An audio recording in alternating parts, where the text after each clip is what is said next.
ticking, no time to spare. Colors blend into the scene, solving puzzles like a dream.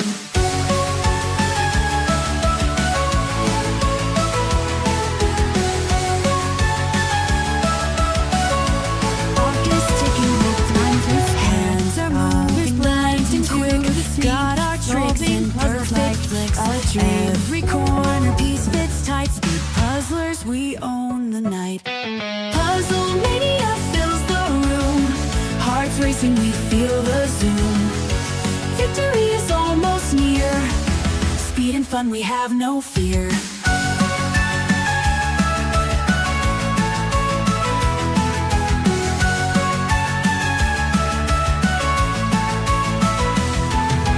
Puzzle pieces like a storm, shapes and edges we transform. Patterns forming under stress, speed puzzling at our best. Every second counts today. Focus sharp, don't drift away. Lost in pieces we unite, building worlds with all our might.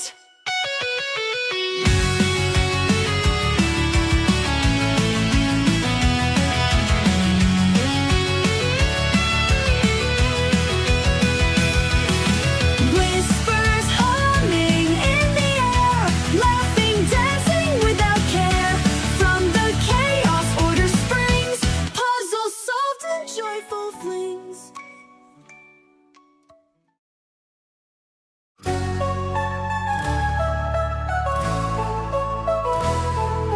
Pieces flying in the air, clock is ticking, no time to spare. Colors blend into the scene, solving puzzles like a dream.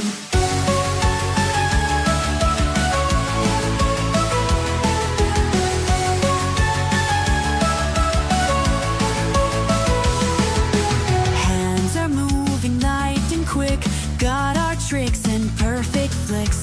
Every corner piece fits tight, speed puzzlers, we own the night. Puzzle mania fills the room, hearts racing, we feel the zoom.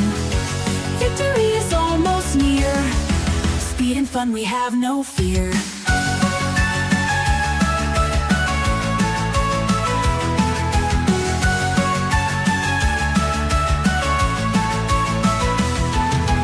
Puzzle pieces like a storm, shapes and edges we transform.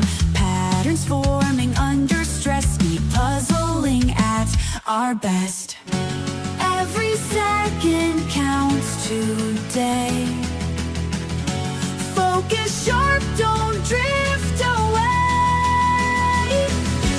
Lost in pieces we unite, building worlds with all our might.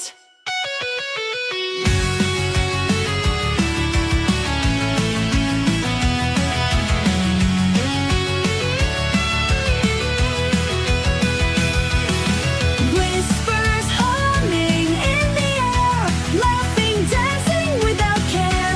From the chaos, order springs, puzzles solved in joyful flings.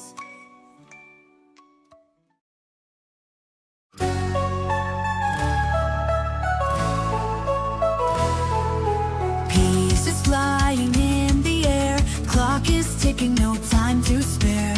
Colors blend into the scene, solving puzzles like a dream.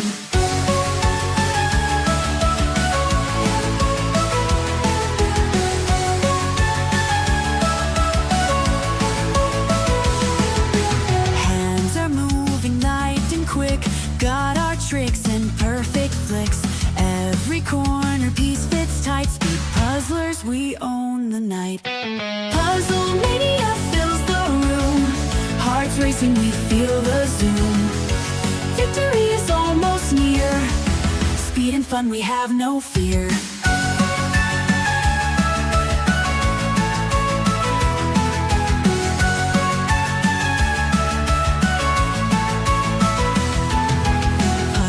pieces like a storm, shapes and edges we transform. our best. Every second counts today. Focus sharp, don't drift away. Lost in pieces, we unite. Building worlds with all our might.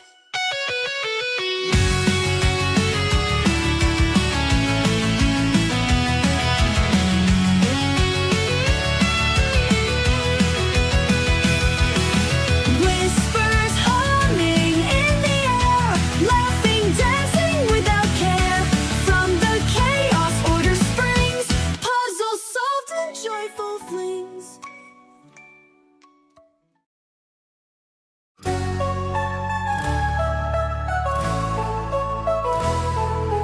Pieces flying in the air, clock is ticking, no time to spare. Colors blend into the scene, solving puzzles like a dream.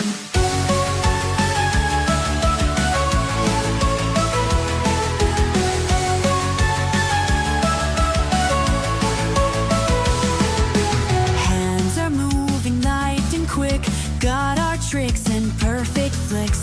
Every corner piece fits tight, speed puzzlers, we own the night. Puzzle mania fills the room, hearts racing, we feel the zoom. Victory is almost near, speed and fun, we have no fear.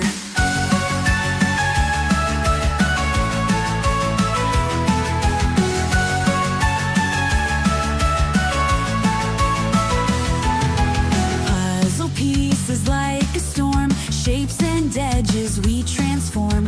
Patterns forming under stress, speed puzzling at our best. Every second counts today. Focus sharp, don't drift away. Lost in pieces, we unite. Building worlds with all our might.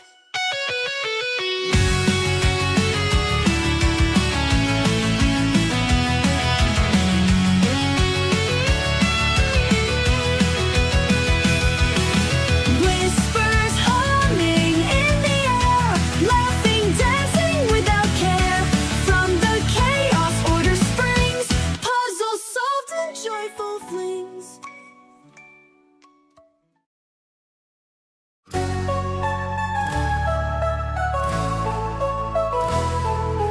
Pieces flying in the air, clock is ticking, no time to spare. Colors blend into the scene, solving puzzles like a dream.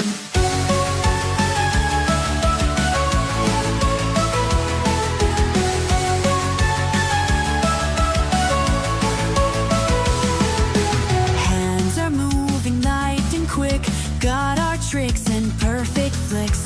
Every corner piece fits tight, speed puzzlers, we own the night. Puzzle mania fills the room, hearts racing, we feel the zoom. Victory is almost near, speed and fun, we have no fear.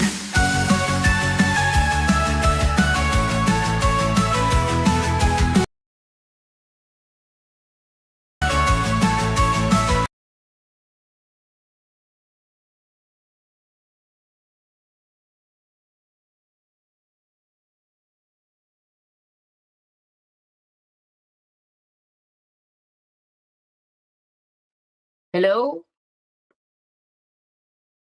So, also zumachen. Also ausmachen. Genau.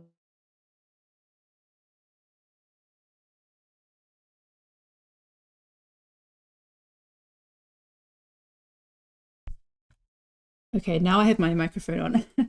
Hello, can you hear me now? All right, welcome everybody to tonight's Euro Jigsaw Jam number 36. We have a pairs competition and the time limit is 2 hours. So we sold 55 puzzles and yeah, still waiting for some more people to join us. And welcome to those who are following us on YouTube. We already have yeah, quite a number joining the live stream tonight. some from Portugal, Germany, France, Finland. Nice to see you all there. All right, so today joining me, we have Sandra and Sarah. Hi, Sandra. Hi, Sarah. So I'm a little bit starstruck by Sarah tonight, I'm honest. Yes, well, I just checked Instagram and I saw that Sarah was on TV today. So yes, we have a local puzzle, international puzzle celebrity with us today. Yeah. All right. Sandra, I see you've got a new shirt there, the puzzle shirt.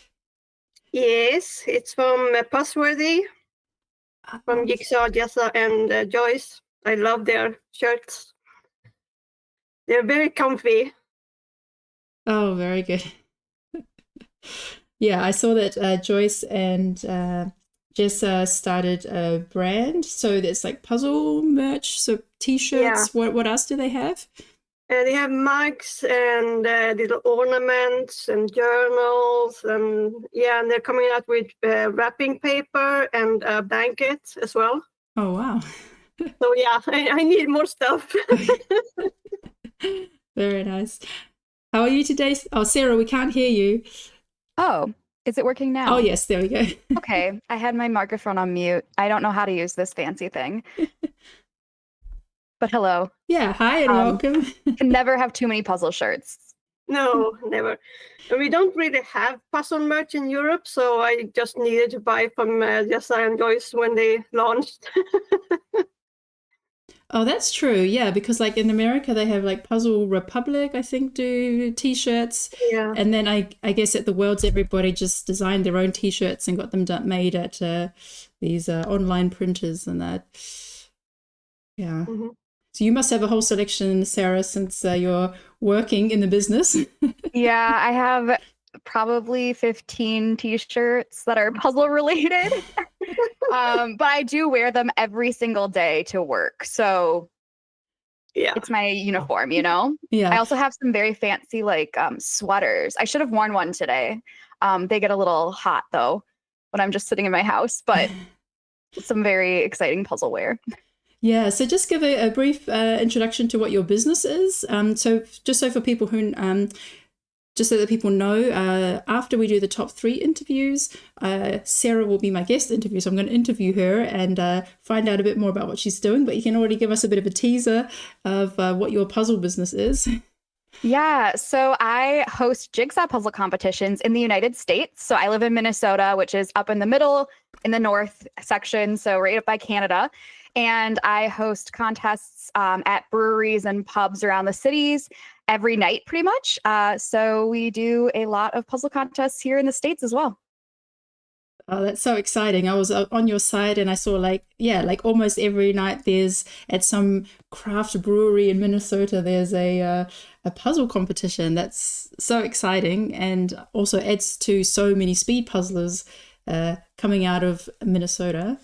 Yeah, there are so many in Minnesota. It's crazy just how many go to the Worlds. I think we had like 10 or 11 from just our state. So pretty big representation for a smaller state, not like California or like Texas where they're huge. So it's been fun to get everyone together and puzzle. And I mean, there's nothing better than, a beer and a puzzle on a Tuesday night at the brewery. So yeah, that gives people a reason to go out midweek. Yeah, I mean, that sounds fascinating. I'd love to know more. So we'll chat later in the competition. So thanks, Sandra and Sarah, for joining me tonight. I'm just gonna check the cameras and how everybody is going.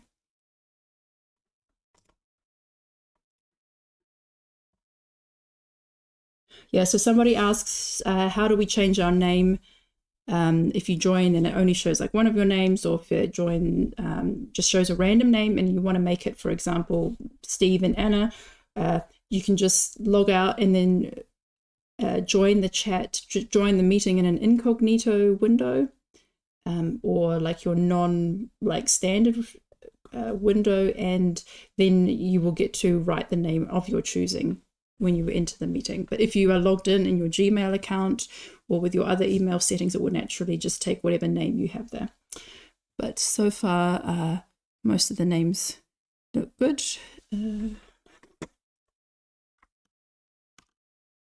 Somebody is called Nat37. Could you please write your name in the chat, the name that you logged in under? Oh, sorry, that you registered as.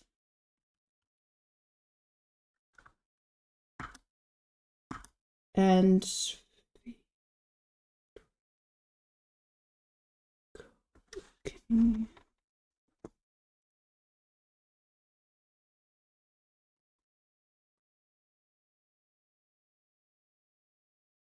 okay, so we're at 3 minutes out, so it looks like we're ready to go in a minute. So I'm just going to check the messages. Oh yeah, so we also have puzzle friends joining us from the Netherlands and Denmark. Oh, and of course Massachusetts and Sweden, very nice, and the UK. Great to see everybody there. All right, so we sold 55 puzzles. So if everybody turns up, we should have 110 participants tonight, all working together, which is very exciting. And everybody has the right puzzle on the table. Very good. So lots of greetings to Sarah as well. All right, so we're 2 minutes out. So now you may unwrap your puzzle.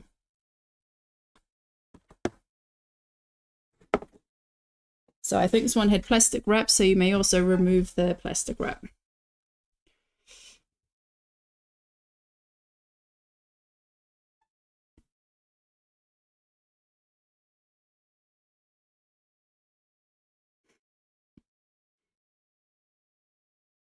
So Sarah, this is where you turn on your mic and you react to what you're seeing. Hi, I'm back. Sorry, I'm trying to pin everyone so that I can see and make sure I'm paying. Oh my goodness. Do you have a second screen there? You should have like the YouTube. I do now. Yeah. Yes, I do. So I Okay. can see I'm getting it all set up. Yeah. Oh my goodness. For y'all. For All right. something that we're all familiar with. Emma Quirk, you can unwrap your puzzle. Yeah. Yeah, so remove the wrapping. Yeah, keep the plastic bag. Keep that in the bag, please, Claudia. Yeah, just you can remove the gift wrap. You can remove the plastic wrap, but please keep the bag of puzzle pieces inside the box and with a lid on top. Yeah, thank you, Claudia. And just put it back on the middle of the table when you're ready to go.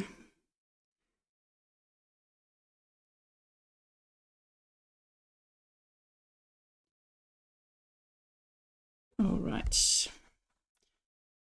So, yeah, Stefan, can you just angle your camera at the puzzle, please? Yeah. All right, looks like we're ready to go. Let's do a countdown in 5, 4, 3, 2, 1, go. And they're off. And Simona and Stefan accidentally already clicked done. That would be amazing.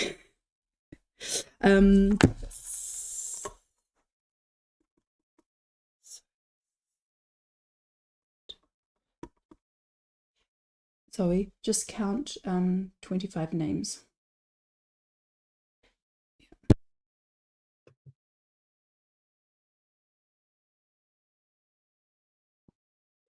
Wow. People are flipping so fast. It's very fun to be on the other side of a puzzle competition. All right, let's take a closer look at this puzzle.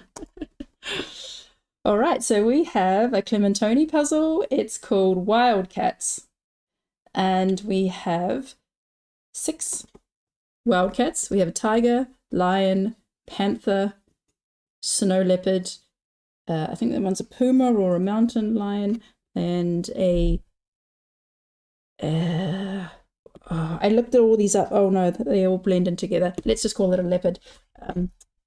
Yes. So a little bit of jungle, a little bit of a few flowers, but generally just a lot of spots and fur, but they do have different textures.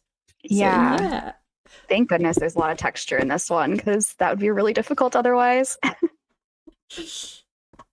All right. I'm sure we've all pulled out like a cat puzzle that, you know, has 3 orange cats on it and they all look the same. So I'm going to go through putting on as many people as possible and introducing them. Hopefully we can introduce everyone before the first pair finished.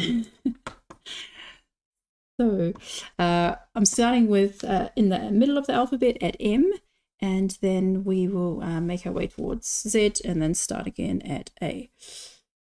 Just because sometimes the last couple of times we had so many people that we didn't always get through everyone, and just want to get as many people on there as possible. All right, so we have Magda and her partner. I don't actually know. Payson. It looked like there was a mistake in the registration, but Magda and her partner from Poland. Then we have Magdalena and Jana from Germany, Maggie and Barbara from Austria, Mari and Hannah from the US, and Maria and Aurelia from Germany, and Maria TB from Sweden and her partner Evelina. So lots of... All right, so Mari is making great progress already, starting on the border. So we're already at 3 minutes. Okay, there we go. And Maria TB's box assistant has already made themselves very comfortable in the puzzle box lid. Yeah, so this one is, I would say, is trickier than other puzzles that we've had recently. Definitely there, I think some teams will probably do some sorting and, yeah, probably start with the border, but we'll see how people go. I think this is a great one for pairs because there's a lot of different things to work on that you can work on independently from each other. Exactly, yeah. I mean, I did this with my daughter the other night, and yeah, while she was working on the border, I was doing some sorting, and then yeah, I can't remember which animal she started with, but then I started on the opposite side, and then at some point we swapped. So there's different sections, and if you get stuck, then you can always just switch to another one. Always a great strategy to have. I always tell people, especially when they're new to speed puzzling, because most of the people at my contests are new. I'm like, if you're getting stuck, don't be afraid to switch places, look at something different, abandon what you're working on and try something new. Yeah, no, that's a good option to have. Yeah, and good to remind people that they can move about, that they don't have to be like stuck in those chair positions if they want to look at it from the other side of the table, or like I was kind of hopping around to the other side of my daughter and then coming back to the other side. All right, so we also have with us tonight Milla and Anna from Finland, Miriam and Samuel from Sweden, Monique and Ilona from the Netherlands, and Nat37, I'm not sure who that is.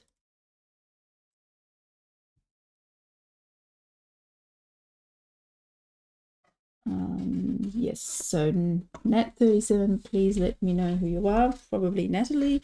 Then we have Natalia and Victor, the pairs from Poland, who did really well at the Worlds. So let's hope they don't have to be looking for that one piece when they finish tonight.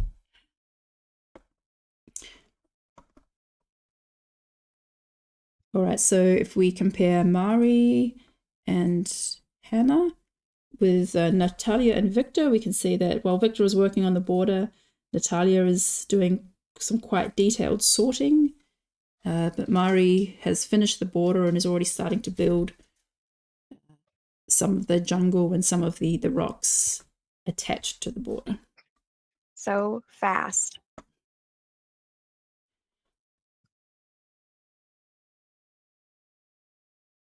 Yeah, so we can see Miriam has got some of the Black Panther already built and all of the pieces pulled, while her partner is working on the jungle top borderline.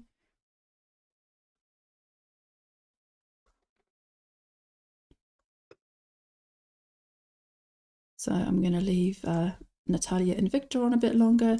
So very happy that they can join us today, because Natalia does live on the opposite side of Poland to Victor, so they haven't been able to participate in any online pairs competitions up until now. And that's a reason why Victor, when he co-hosted, he always co-hosted the pairs competition. Oh, that makes sense. So with us, we have Nia and Joe from the UK. We have Pia and Tia from Finland. Rika and Inka from Finland. Sabina and Eliza from Denmark. And Samuel and Carmen from Germany. Also known as the Mighty Queen.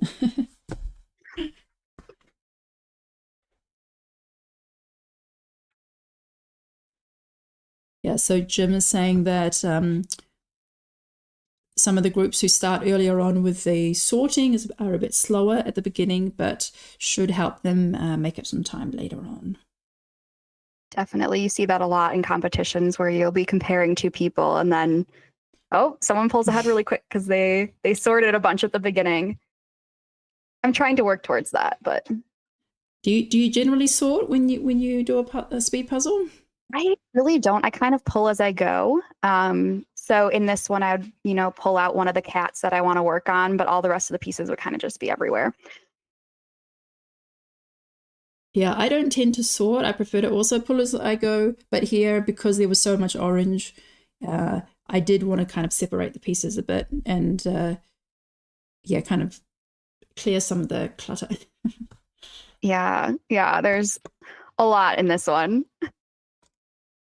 Yeah, but everyone's doing well. Everyone's done the flip and is working on either the border or already on building a section.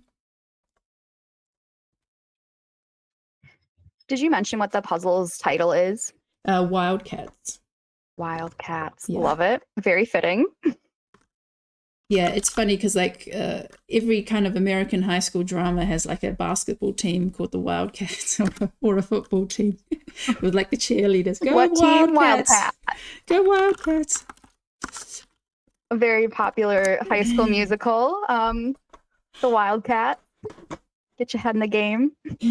Just like these puzzlers are getting their heads in the game. Wow. Yeah, and I think it's also like a mental game, like it can be a bit overwhelming to pull out like so much fur and so much orange, but people Absolutely. should be talking positively to themselves, like, come on, we can do this. And I did this with my daughter late. We actually started it quite late, and my daughter was like, oh, I'm so tired. It's like, come on, we're almost there, come on, we can do it. Yeah, one of the great thing about pairs is that we see really interesting combinations. Sometimes we have like two, super fast speed puzzlers. Sometimes we have mums with their kids or dads with their kids.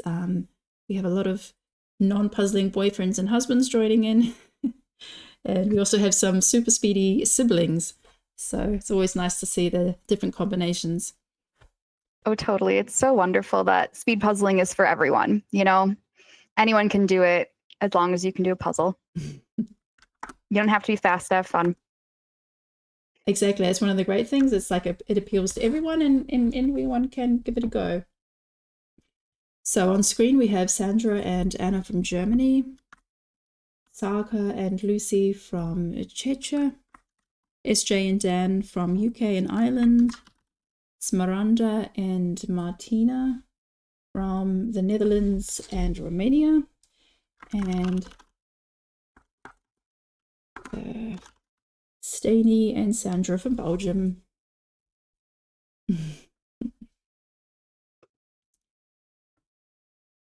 Yeah, so it looks like most people are starting with the border.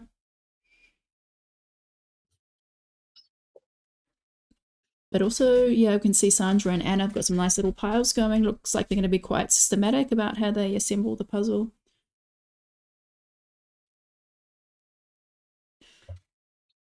All right. Oh, yeah.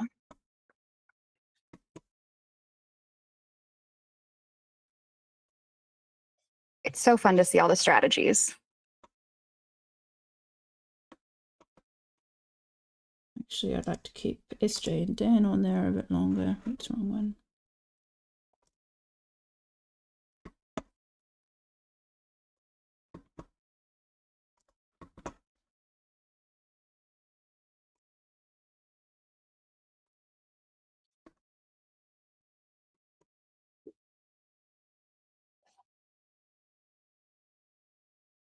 It's always interesting to see the surfaces people puzzle on at home too. It's so different than a competition where everyone, has the exact same setup. So setup at home can definitely help in a competition for sure.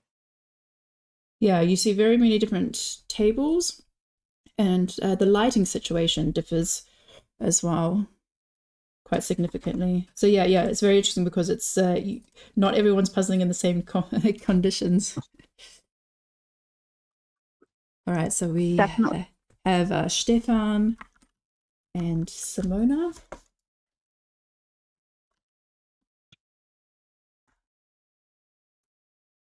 Stefan and Simona from Austria. Then we have another, we have Stephanie and Frugi from Germany. Teresa and Anna-Karin from Sweden. Tobias and Sarah from Sweden. And V and Victoria from Germany.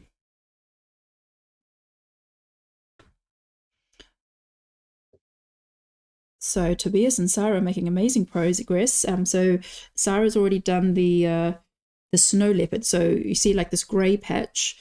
So there's one grey creature, that's the snow leopard. So grey with spots on it, but there's not that much of it, and it does stand up very clearly within the textures. So that is also a good one to start with. I think that's where my daughter started. So I think we'll probably be seeing one of the orange cats or the black being left last. Yeah. I'm drawn to that black cat, but I feel like I'd pull out the pieces and start trying to put it together and then be like, nope, and move on to something different. Yeah, so Stephanie Kapfer and Frugi, they've already got a lot of the lion head done. That looks really great. They've built out half of the lion. That's some great progress. All right, I'm going to leave Tobias and Sarah a bit longer on.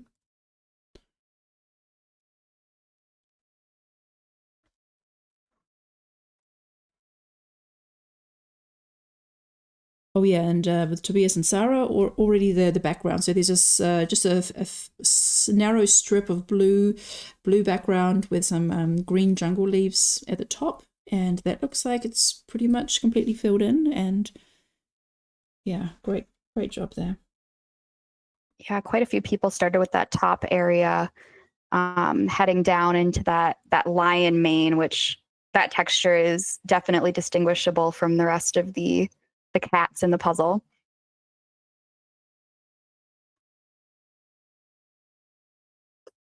And you get a nice outline of it with the background. I think that big flower in front too, I see some people have that bottom left side corner done as well. Arek and Martin Novakovsky, your camera is off. Arek and Martin Novakovsky, would you please check your camera?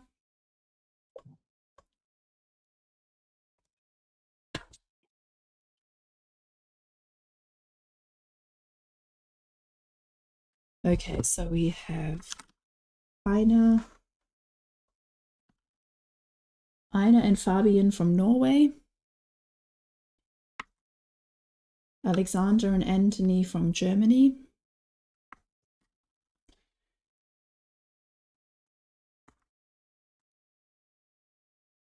Anna and Julia from Austria. Annemie and Raphael from Switzerland with their unicorns. And we have Birgit and Heike from Germany. I love the mascot. Do you have a mascot?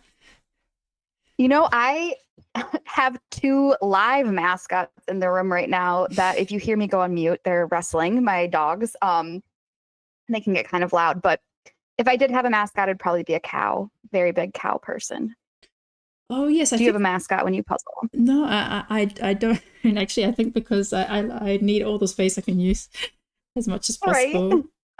Yeah, I think I would be a bit frazzled if I was at the Worlds and I was like trying to make, moving the water bottle and the box holder and like the paper with my name on it and trying to squeeze like an animal on there as well. So up until now, I haven't got anything yet. Yeah, I don't think I have enough space either, but it definitely is a cute little, cheerleader on your table when you need it.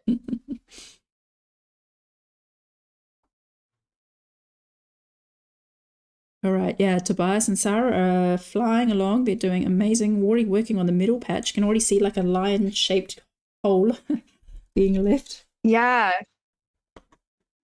Just working right down the middle there. I keep cycling through different people and seeing everyone starting in different spots. I mean, typically towards that top area, but different cats in the top. I guess depending on what strikes your fancy, what sticks out to you. Yeah, so Anna and Julia, they haven't done the border, but they're both working in their own directions, working on cats. And one of them is doing really well at the lion. The other one is working on the panther. And yeah, it'll be interesting to see once they've built out a bit more when they then join forces. Oh, yeah. This is a very different strategy. I think that sometimes people think you have to do border first always, and sometimes that's not the strategy. So we'll see how that pans out.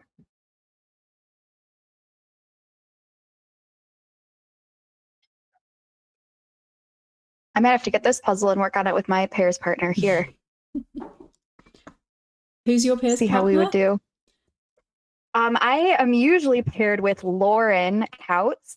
She's also from Minnesota. We live like 40 minutes from each other, 30 minutes, depending on traffic. So nice and close, which is great for practice. Yeah, we do a pretty good job. Got second at nationals, which was great. I think 15th at Worlds. Oh, that's awesome. Yeah. Yeah. Oh, good when you have someone locally that you can also practice with. Oh, definitely. I love that you were saying it's great to have a partner to be positive with each other, but Lauren and I are so mean to each other when we puzzle. How can you be mean to each other? You need each We're just other. like, hurry up, go faster. It's more, More like lovingly. banter, like. Yeah. But if someone heard it just on its own, it would sound very mean. Karen has to carefully cut when she puts us in the videos. All right, so I've switched up the screens again. We have Carolyn and Michael from Germany. Oh, and we have another Caroline and Elisa from Belgium. Charlene and Oliver from Switzerland. Chiara and Nicola from Italy, and Christina and Rachel from Denmark. It's always amazing where everyone joins us from. It's so exciting. Yeah, I was just thinking about that when you're naming these places off. It's incredible the reach that you have, and not just in Europe. Like people in the States are doing these puzzles, and it's expensive to get things shipped over. So super exciting that there's so many people involved. And our first Euro Jigsaw Jam puzzle has arrived in New Zealand. Oh my goodness, that Yes. is incredible. So Jackie Davis will be our first participant from New Zealand.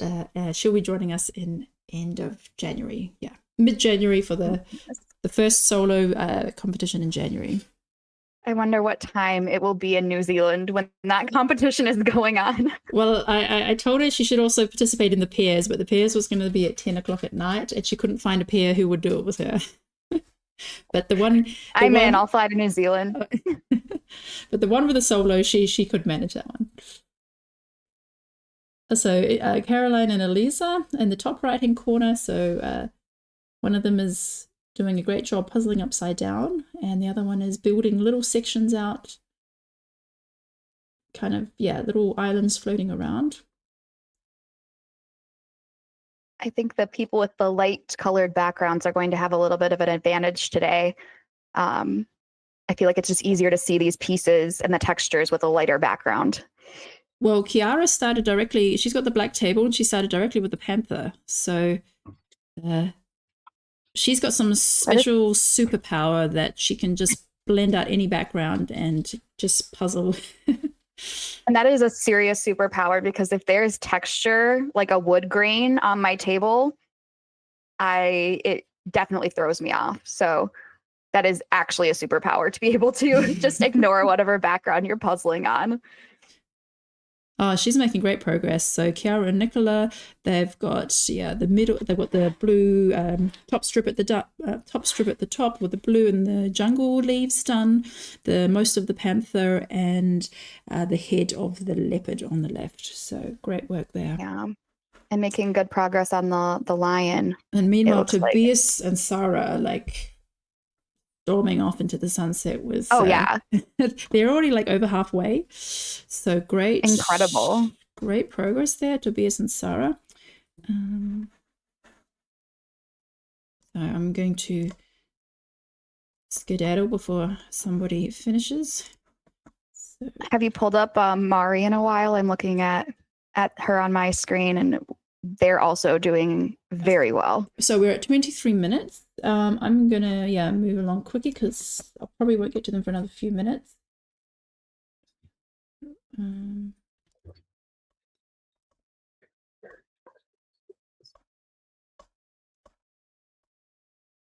Okay, so we have Claudia and Julia from Germany, Daniela and Stefan from the Netherlands, Elena and Benta from Norway, Eliska and Eva from Czech Republic, and Emilia and Steffi B from Finland / Germany.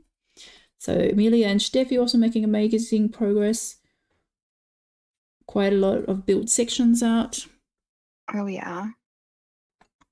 And Eliska's got the panther done. Well done.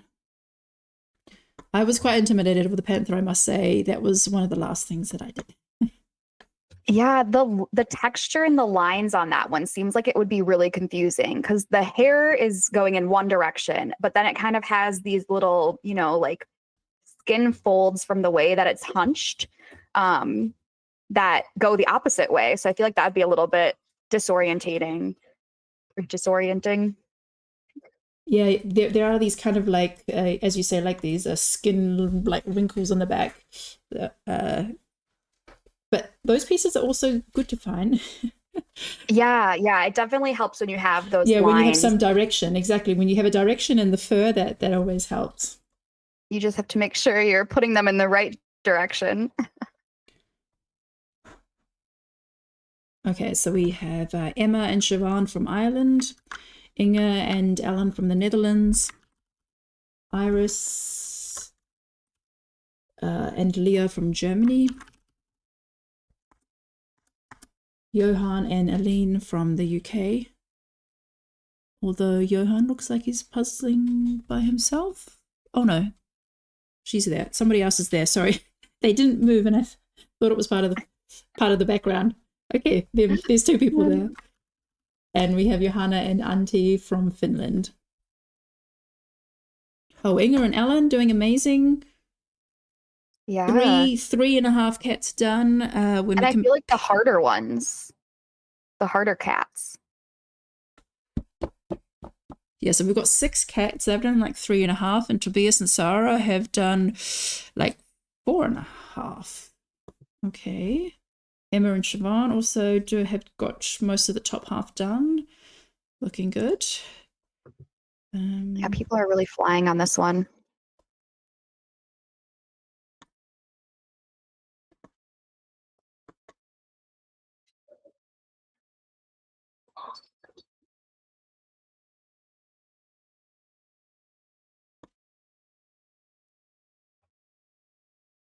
Oh my goodness.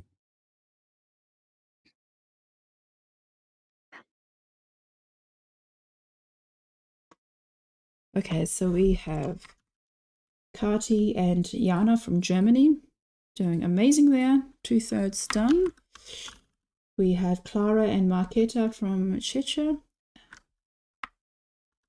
Christoph and Aliska from Czechia. And Lenka and Philippa from Portugal / Slovakia.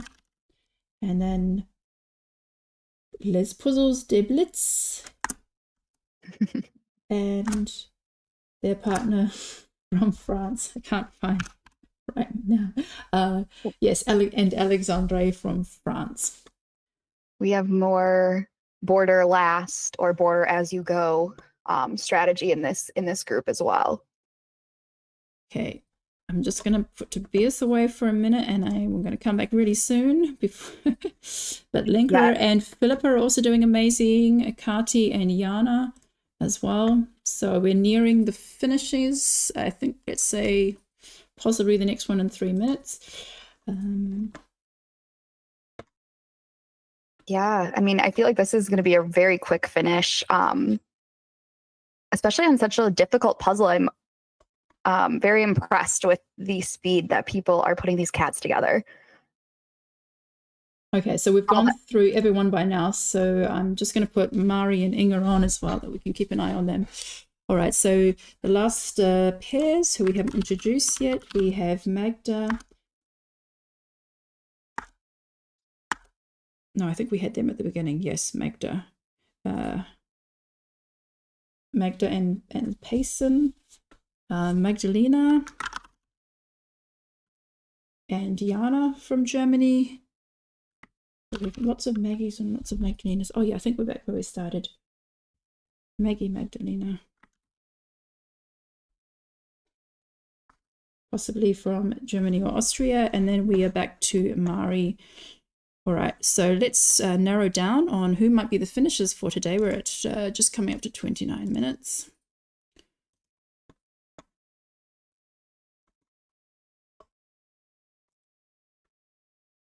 Mari, and who is Mari with today? I don't have the thing pulled up on the right screen here so I can see everybody's partners. Mari is with Hannah Sigler. Oh, yes. Speedy team.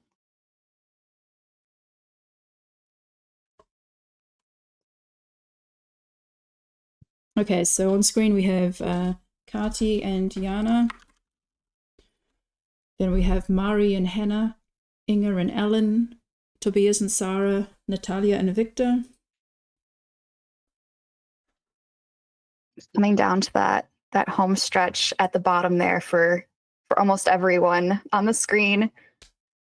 It's kind of a top-down approach on this one, which makes sense because the bottom two cats are very similarly colored, different patterns, but it's hard when you're looking at a single piece to tell if it's a stripe or a polka dot sometimes. Yeah, we found the tiger the hardest. That was the one that we had left at the end, because the tiger has white patches and orange patches. Exactly. When you pulled out the puzzle at Worlds, or when you saw the tiger puzzle for that final, my reaction was similar to this, which like, oh, that's a lot of fur. But I did find that puzzle actually very enjoyable for being, what was it, like 7 or 8 tigers in there? A lot less stressful than I thought it would be. So looks like Ellen and Inga only like 10 pieces left. Oh, Tobias 15, Mari 20, Natalia and Victor not far behind.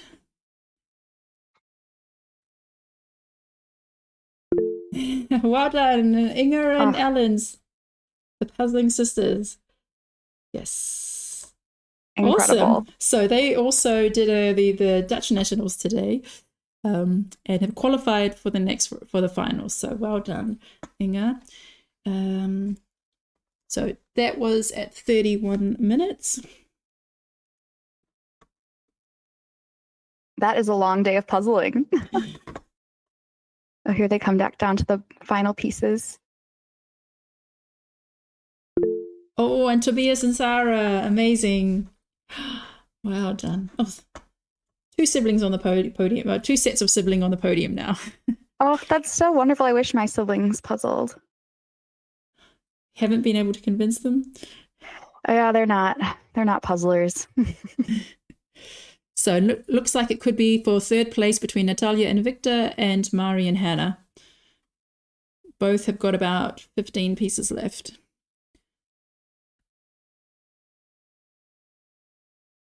In different areas, though, it seems like. We have one has the face and one has the body. Oh, yeah.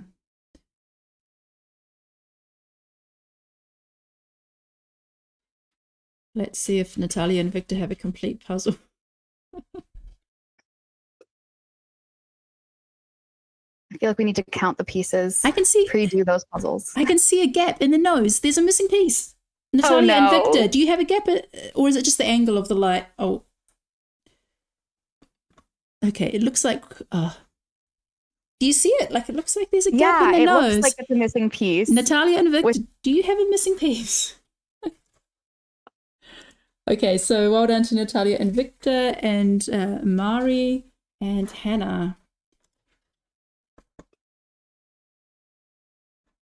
Okay, so who else do we have? We have Kiara. Oh no, I think it's just the light shining off. I think they do have a complete puzzle. Okay. It's so hard to tell in that spot in the middle. Just where the reflection was. So, oh, that would be so unfortunate. I feel like no more missing pieces for them.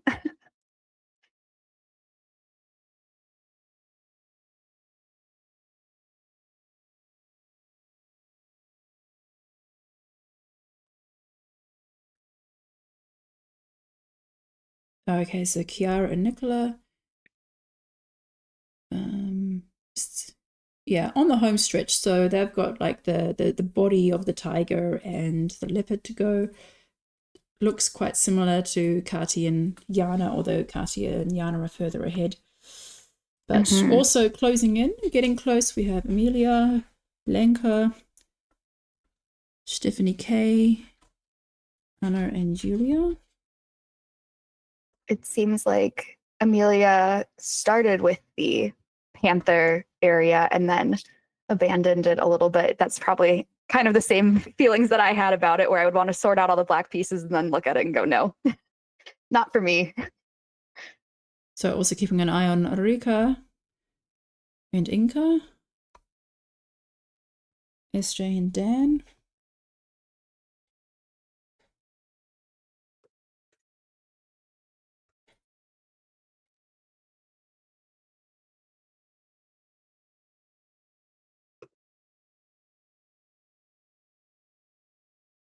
Yes. So according to my timestamps here, Inga and Alan and Tobias and Sarah were within the same minute. 1 minute later was Natalia and Victor, and then the following minute, Mari and Hannah. But doing really well. Very tight finishes.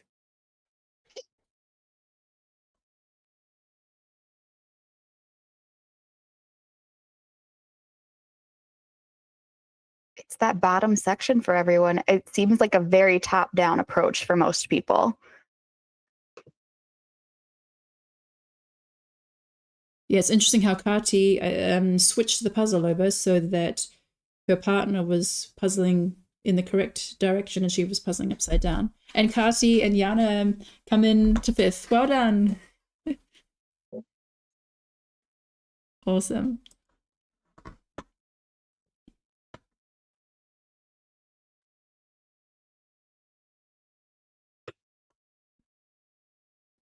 Anybody else who's getting near? So it looks like that's the first wave of finishes.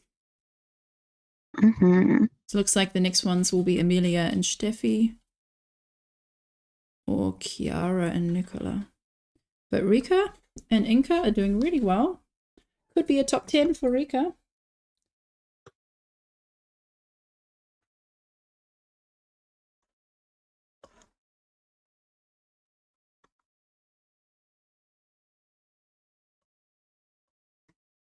So when you did this puzzle, did you have at the end, did you have more like in one section that you had to fill in, or was it kind of a little more spaced out? It seems like Amelia's team is a little more spaced out than everyone else, kind of had that concentrated tiger corner at the end.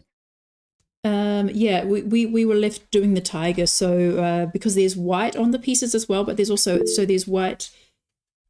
Oh, yes. So Amelia and Steffi, well done. 37 minutes. Yeah, there's white on the pieces as well, but there's white on the underside of the tiger. There's white on the legs, and there's also white on like the cheeks of the tiger. So it's not so obvious. So that one does trip up. I do notice that Lenka's camera is like flipped because her tiger is and lion are on the left. So we're seeing a mirror image. The selfie camera on the front.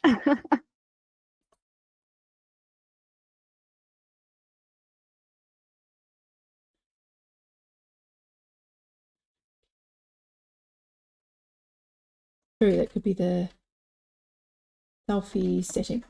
So I want to check how Stefan is doing. So also watching Stephanie K and Stefan. So we have 6 finishes. So still 4 more places in the top 10 up for grabs. And still under 40 minutes, which is so speedy. Everyone must have been practicing their fur. Because I feel like that used to be the #1 most hated puzzle texture in a competition was fur. But there's a big difference between painted fur and like a photograph of a fur. Like photograph fur, yeah, that's so much harder. Yeah, anything photograph is just going to absolutely take me down.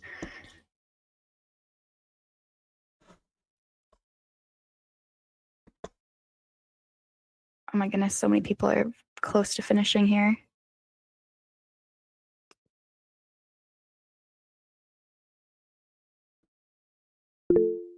Oh, good work, Chiara and Nicola. Chiara and Nicola, awesome, well done. So 7th. It is a quite beautiful puzzle when it's completed.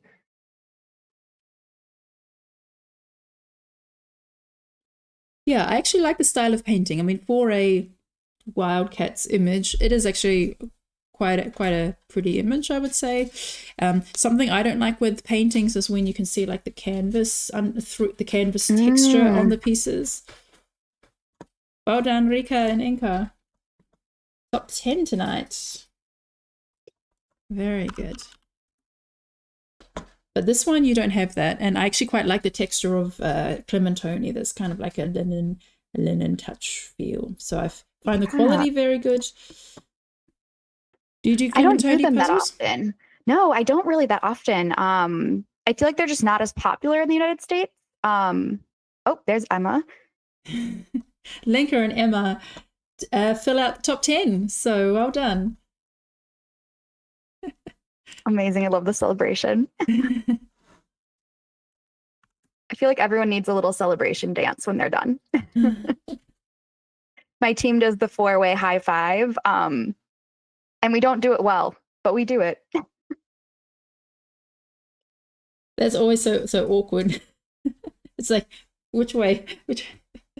Yeah. It's just always, where are my hands supposed to go? Kind of at the end of the puzzle too, you know, where are my hands supposed to go to be out of everyone's way?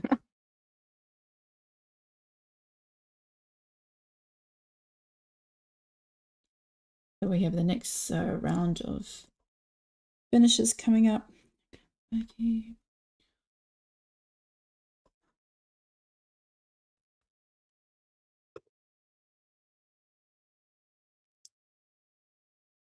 So on screen we have Anami, Anna and Julia, Smaranda and Martina, Stephanie K and Frigi, Eliska, and Maggie Magdalena. All doing fantastic.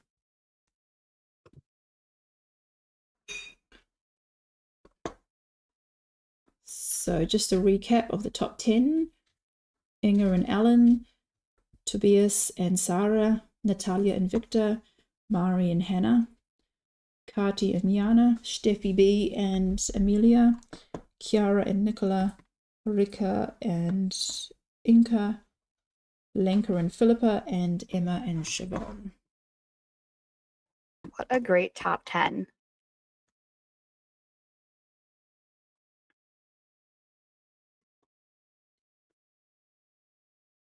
Oh, it's just so mesmerizing to watch. The colors are so vivid on this puzzle too. That really makes it more exciting. So Arik and Martin Novakovsky, your camera is still turned off. Please fix that. Arik and Martin Novakovsky.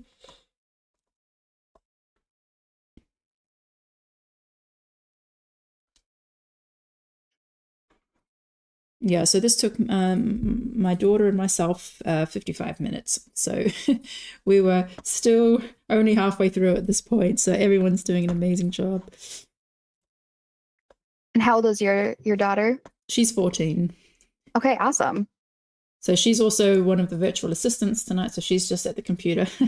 she's in the same room, and she and Sandra are sending me hints of who's coming up next.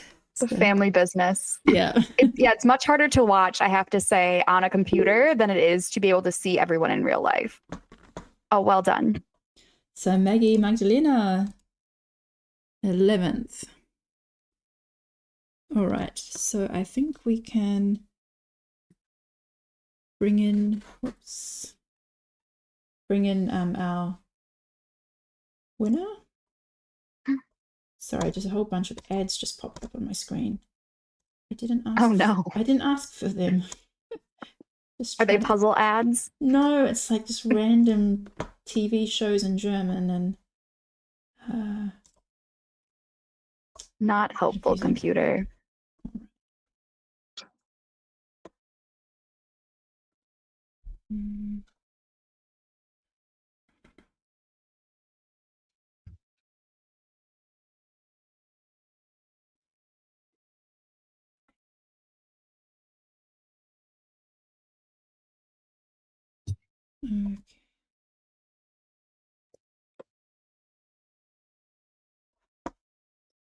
All right, so it looks like Anna and Julia are coming up very closely as Stephanie K and Frugi. But Stefan is doing amazing as well. So Ellen and Inga, would you like to join us?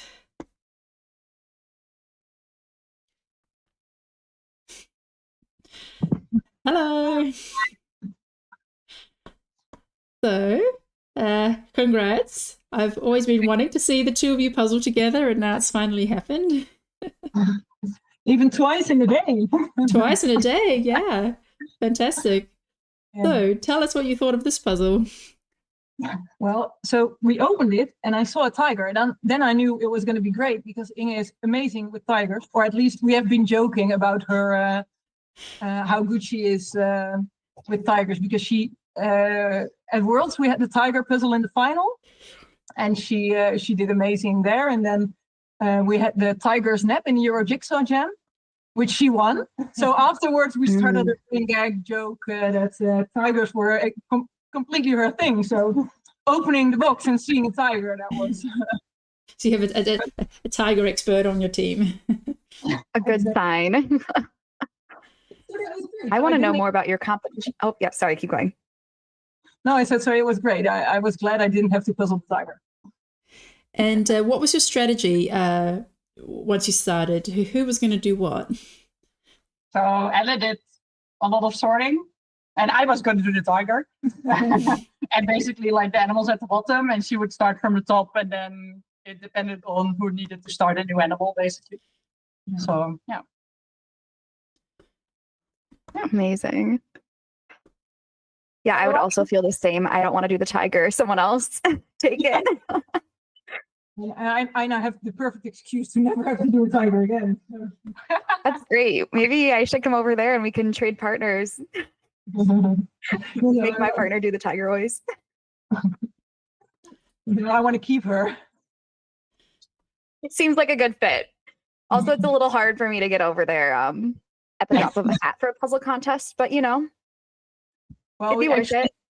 We had a contest this afternoon, so we had the preliminary of the Dutch championship, and it was a 1,000-piece puzzle, and we got our ass kicked like really bad, actually.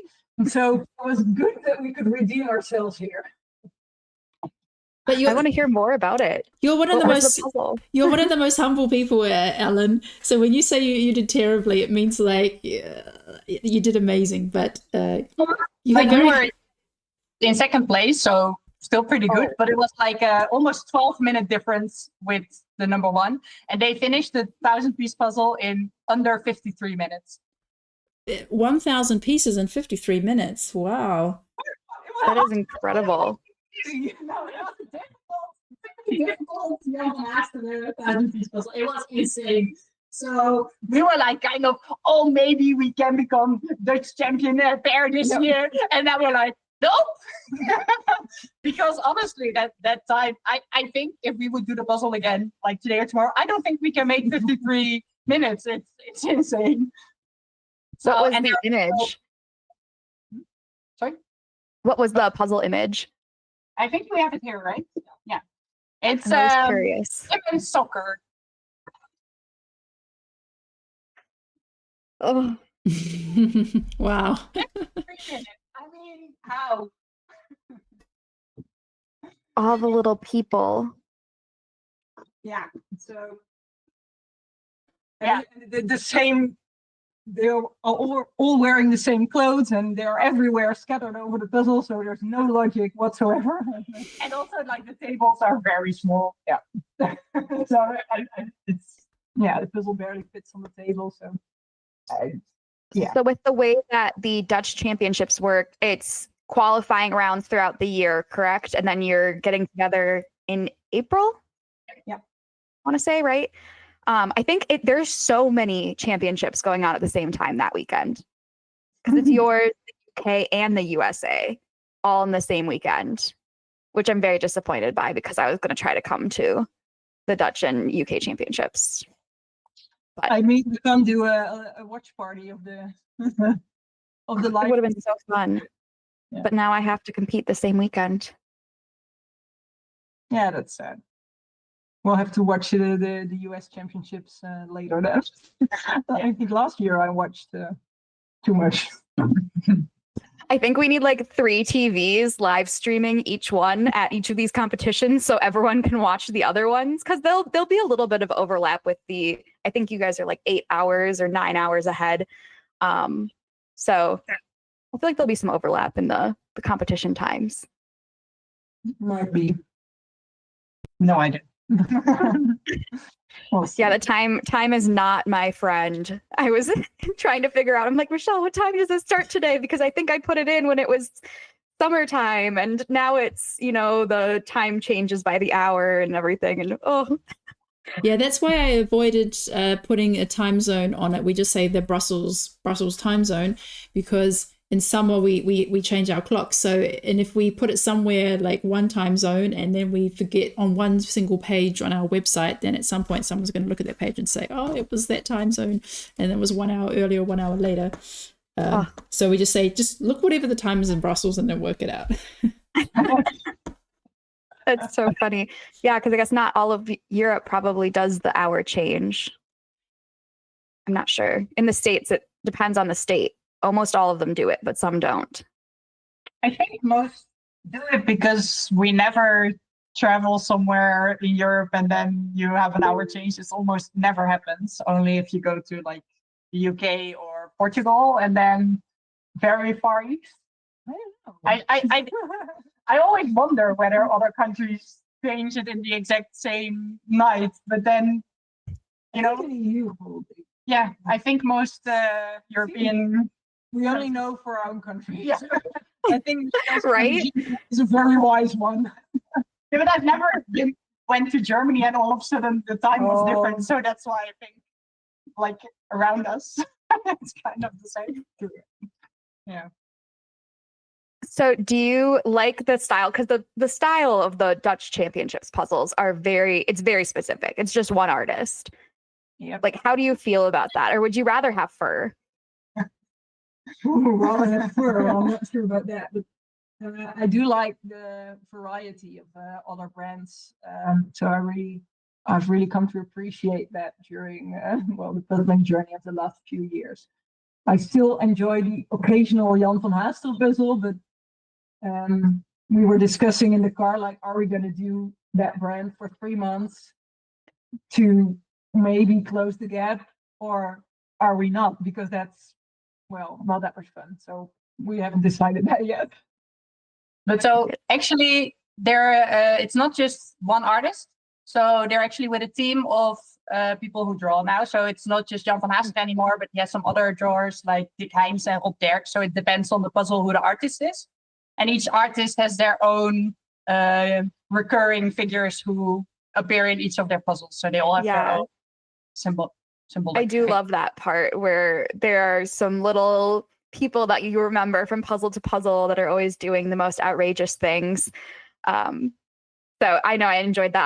I ended up buying like, I think 100 of his puzzles from someone in the States at an estate sale one day.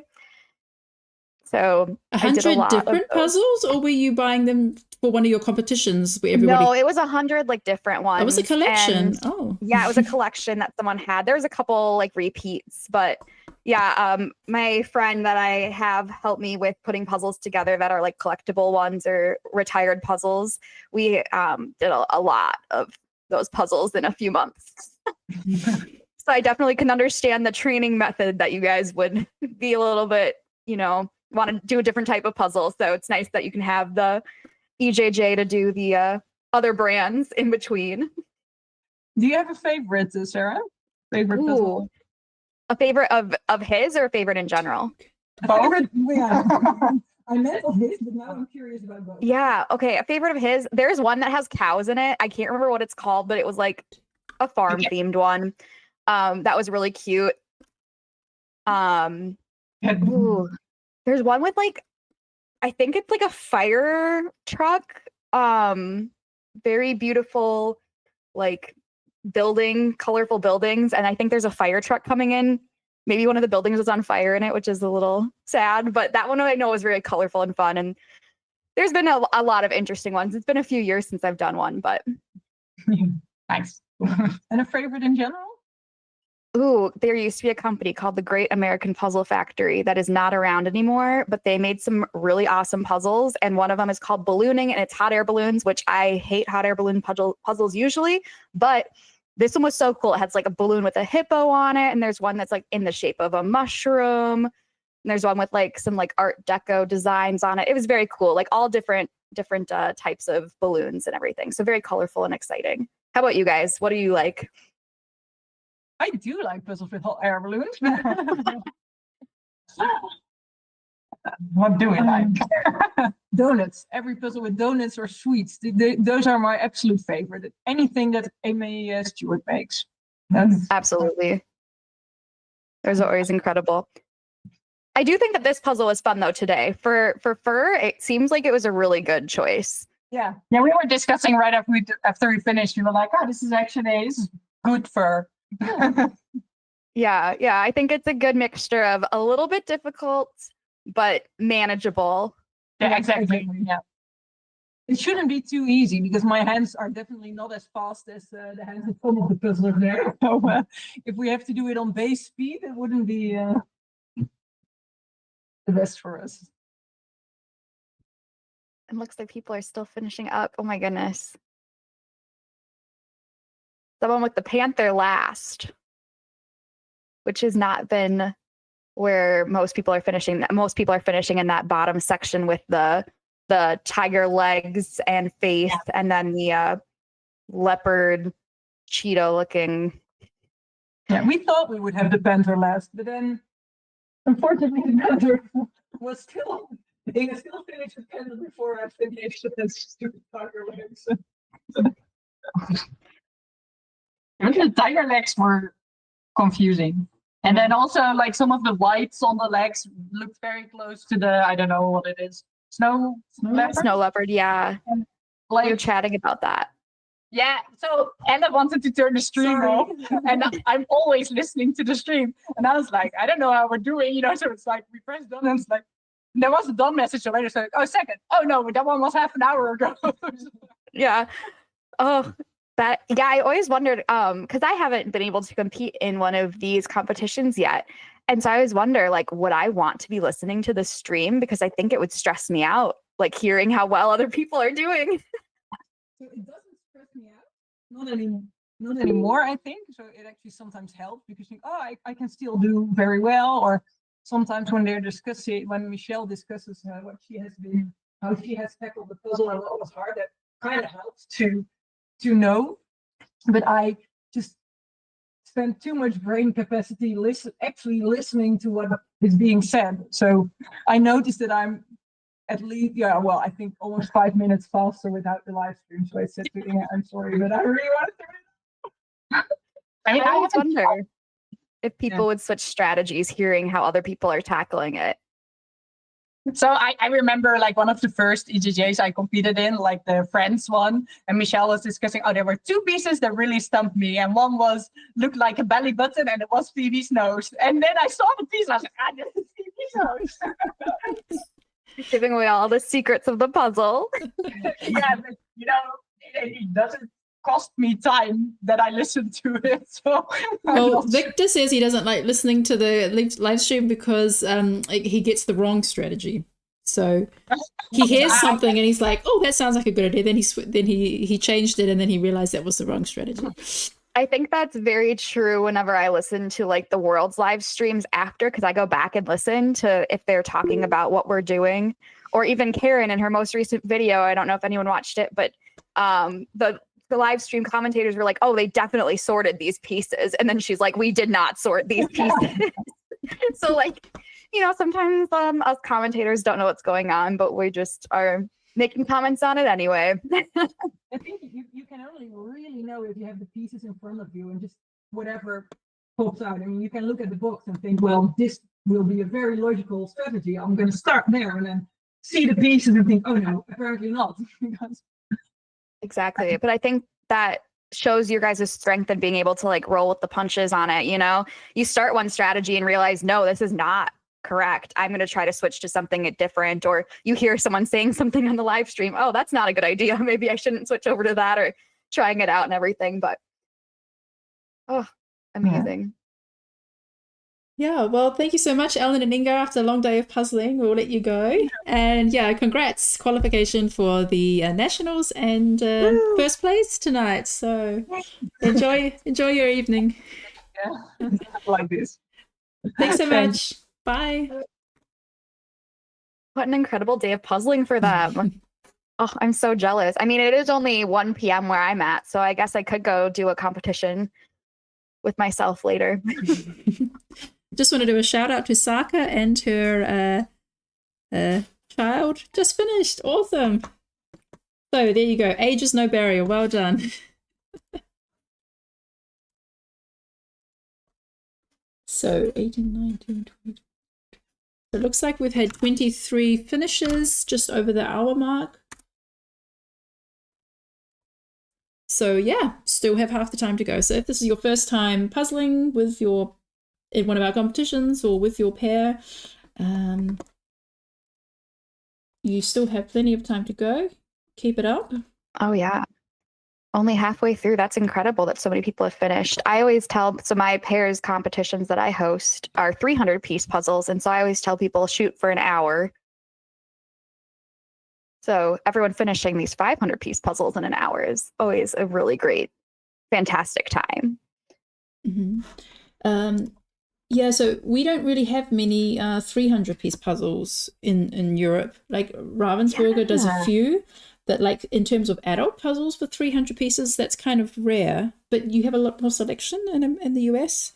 Oh, we have so many. I think that The 300-piece puzzle is a really great one for people that are just getting into puzzling. So even like young kids can usually do a section because the pieces are larger. And then it's great for adults as you get older and have dexterity issues to be able to pick up the larger pieces because they're just so much bigger than the 500-piece puzzles. So I think that that's why they're pretty popular here. Oh, so they're 300 pieces, but with larger piece sizes. Yeah, so they're almost usually the same size, like when you finish it as a 500-piece puzzle, but with 200 less pieces. So. Oh yeah, then that's like really friendly for beginners because I guess most people who attend your competitions are not like people who are planning to go to Worlds. They're more like people just enjoying an evening out with their friends.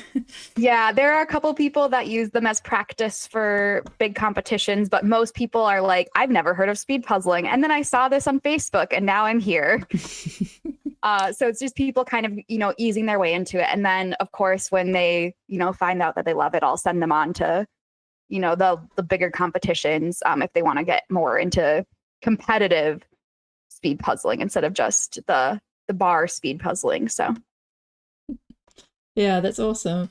So let's bring in Tobias and Sarah. We had a very successful evening right from the get-go. We every time we checked them out, they were just flying. So hi, Tobias and Sarah. Hello. So what did you think of tonight's puzzle? It was fun, but a little bit hard, but I think it went better than expected when I saw it at first. Yeah, we didn't really get stuck, so we still had a flow even in the harder part. So that's probably the key to the fast time today. Yeah, that's awesome. I guess we were talking earlier about how there are a lot of different textures in the cats. So if you get stuck, you can, move on to a different type of texture. So that definitely, it helps you guys a lot. Yes, you have to learn from the pieces what the cat each texture belongs to, and then you can build them on several of them on the same time. So that keeps you going. Yeah. So how long does it typically take you? Because I know when I'm looking at the puzzle pieces, it takes me a little bit to kind of adjust to textures and everything like that. Like, do you find yourself easily getting into a groove right away, or does it take you a little longer to get familiar with the image? It takes some minutes to get into it. You have to start building a bit to really see the difference, because you have to learn the puzzle as you go. Mm-hmm. Yeah, I bet it was most difficult with those bottom two cats. I feel like everyone was kind of coming down to those two. You guys really went down the center with yours. So you did the gray snow leopard, I believe, and then the big black panther in the middle, which we talked about that strategy. I started with these two, while Tobias did the edges and flowers. And when you start with edges, then you can just continue with the background and the vegetation. And then you have a little bit here and there to connect to with the cats. Yeah, we saw a lot of people had like the outline of the lion with the foliage around it. And then it was just like no cat inside of it. And that helps quite a lot. Yeah, but we were talking about how the foliage kind of helps out with, leaving those spaces for the cats. Did you find the Black Panther difficult? I'm very curious to know, since I don't have the pieces in front of me, what that texture was like, because it's like stripes one way with the fur texture, and then it stripes the other way with the like kind of wrinkles. I think it was quite okay. You did it. Yeah. It was a little bit light differences, and yeah, there are different textures, as you mentioned, with the wrinkles and the fur. Yeah. And you talked about the whiskers. Whiskers. They help a lot as well, because they really stand out on the Black Panther. Yeah. Oh yeah, the whiskers. It's so hard to even see when you don't have the pieces right in front of you to like see all the little textures in there with the whiskers and everything. That's so fun. I know I need to pull up the picture. Big. I have it on my computer screen. Oh, it's so cute. Yeah, I find the whiskers on the panther really helped. Actually, also for the leopard, just being able to see the direction. Yeah, it's always nice with those small details that really gives a lot of information to build from. Yeah, because I Definitely didn't does. really notice the whiskers when I first looked at the image, but once I was puzzling, it's those kind of details like the whiskers or like the furrows on the back of the panther that help too. It's not just it's not just black, there's lots of details there. Super helpful when there's, the little hints and things in the puzzle image to help you. So it's not just all black or all stripes. Exactly. So did you guys find this one easier or harder than the world's individual puzzle? So it's kind of a similar theme with the cat.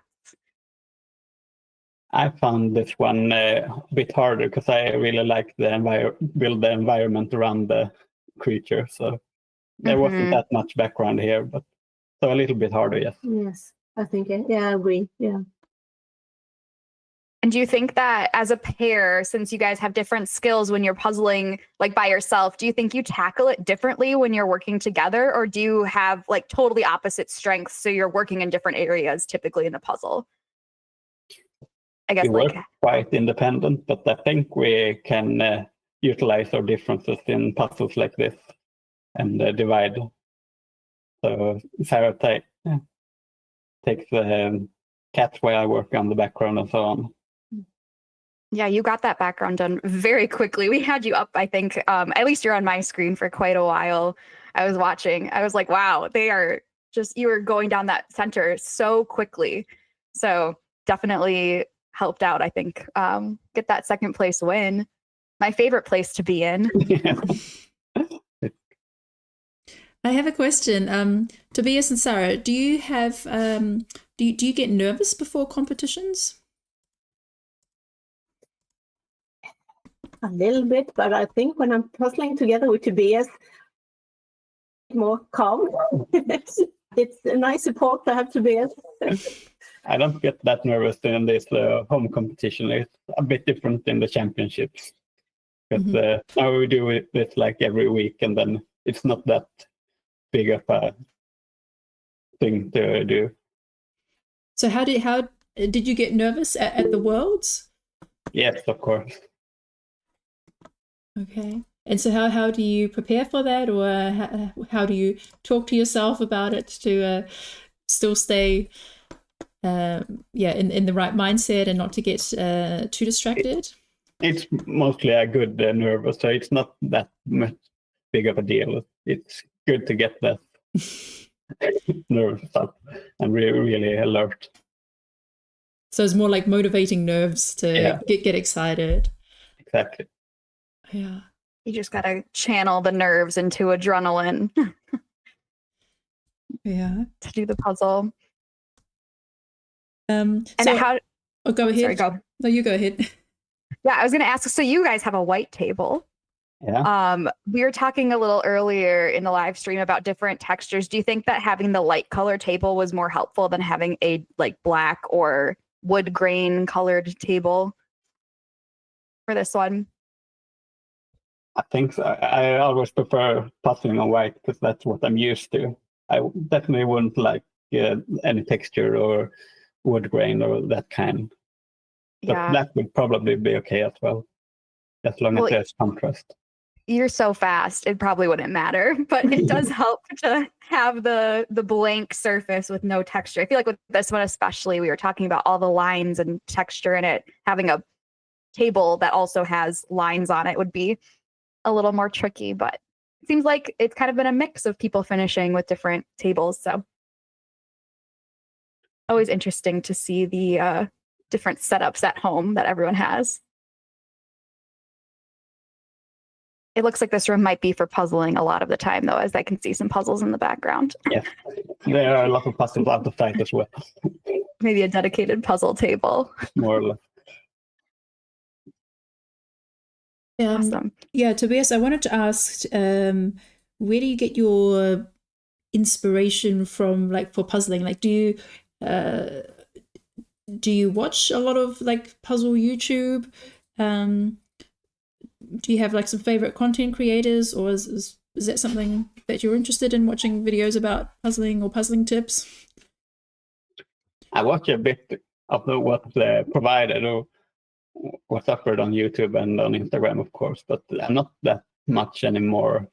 I just like to do puzzles. I usually do one before I go to bed every night, so it's a bit of winding down as well, even if you're speed puzzling.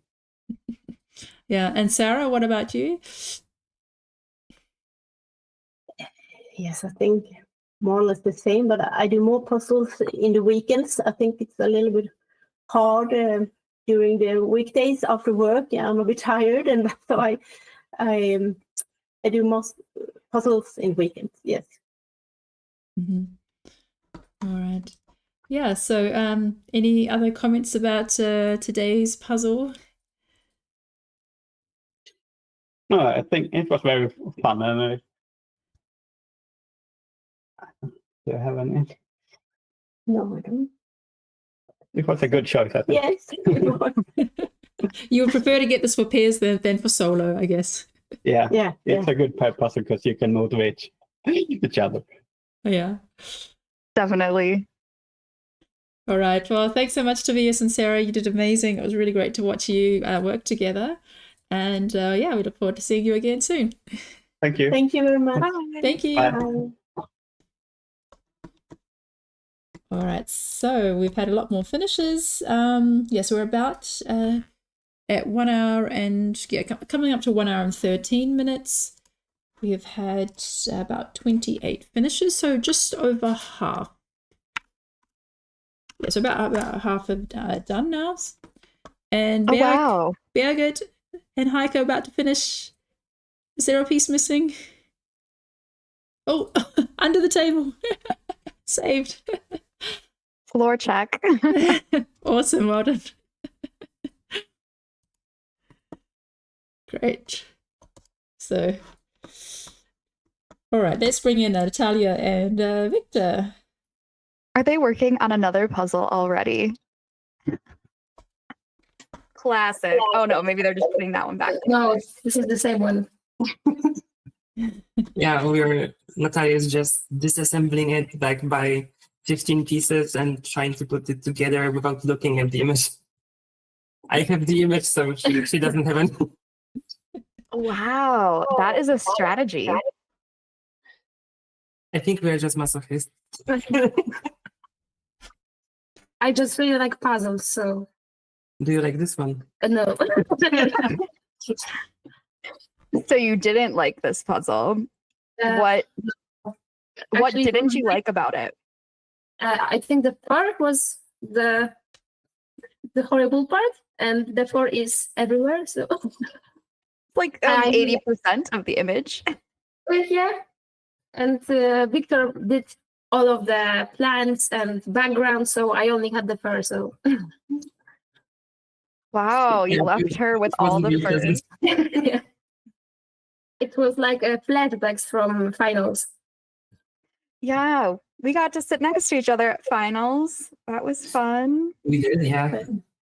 You really crushed me on that one. So I knew that this was going to be more your strong suit. Your pair's time will be better than mine. I don't really consider this being my strong suit. Well, you're better at me, or better than me at it. Oh, we'll see when we get like a proper puzzle that, I mean, in final it was different because we had so much greenery around the tigers, and the tigers were really similar. This one you have like the main blocks, but everything is quite unique. Yeah, we have to like get a puzzle and try to do it together, and we'll see who is worse at the fur. Oh man, I can't even imagine what puzzle we would have to find. Something we'll find something on that we can both get easily, and then maybe we can have a little face off. Sure. Could be If only I fun. could get it in Poland, why not? Find someone that you haven't done yet, because you are a repeater. You do those puzzles so many times, which is always impressive. Yeah, I don't really get bored with like repeating the puzzles. Like, I actually find it like very beneficial to have them, or to like think about them, to think about what I am doing wrong, and to like have a proper analysis of what is going on. And I think this is like the best way to progress fast. to be as aware of what is happening as you can be. Yeah, I'm always just impressed that you can do a puzzle so many times. And then, I mean, it is a fantastic way to, learn different strategies and kind of learn more about your own puzzling strategies that you just naturally do. I just cannot force myself to do a puzzle more than once. It has to be something I really love to do it, a couple times in a row. Yeah, I don't really like do them, that many of them in like one day. There are some, but I mostly wait like 3 months at least before I do them. I try to do them chronologically, but right now I have so many of them that probably it will take 6 months before I get back to the latest one. Wow. And do you have the same sort of strategy, Natalia, or do you do different practice strategies? I would prefer to do new puzzles every time, but I don't have enough room in my house for that, to buy a lot of puzzles. So I just do I just practice with the puzzles I already have, or maybe buy more, but I don't have so much time as Victor. I don't know where he gets that much time, really. Probably gives up sleeping. Yeah, I think so. Usually when we meet for the practice, it's around 11 and I am sleepy and he's just talking to me and talking and talking and it's never end. I think he just like a night owl or something. Yeah. You were talking to me too yesterday. I was missing conversation, So when you two are puzzling together, I think Michelle mentioned that you're on opposite sides of the country. Yeah, exactly. So you don't get to puzzle together super often. Yeah, like twice or 3 times a year, maybe. Yeah, I mean, like before Words, we did like once a month. And since Words, we didn't meet each other. So this is the first time we see each other since. That's so sad that you're so far apart. But so when you get to practice and get to puzzle together, what's kind of like the dynamic between you? Like, we were talking a little earlier about how when you're in pairs or teams, you can kind of, offer moral support to each other. Like, good job. Whereas my team is like, puzzle faster. You need to be faster. Like, take this part instead. We're kind of more rude, I guess, to each other.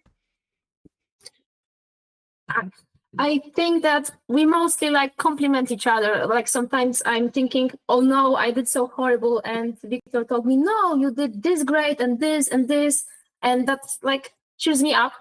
And sometimes we just take the puzzle and we think, what did we do wrong? And sometimes Victor is like, oh, you could do that better. But it's still like not a wrong thing to say, I think. Yeah, supportive, constructive criticism.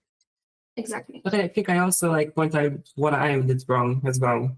Yeah. And I asked for your opinion, what should be changed. But also like, is it not rainbow here? We pretty much all the time when we are doing puzzles, we just like swear a lot and talk shit. So. Yeah, like through whole this puzzle. Yeah. I did a lot of swears.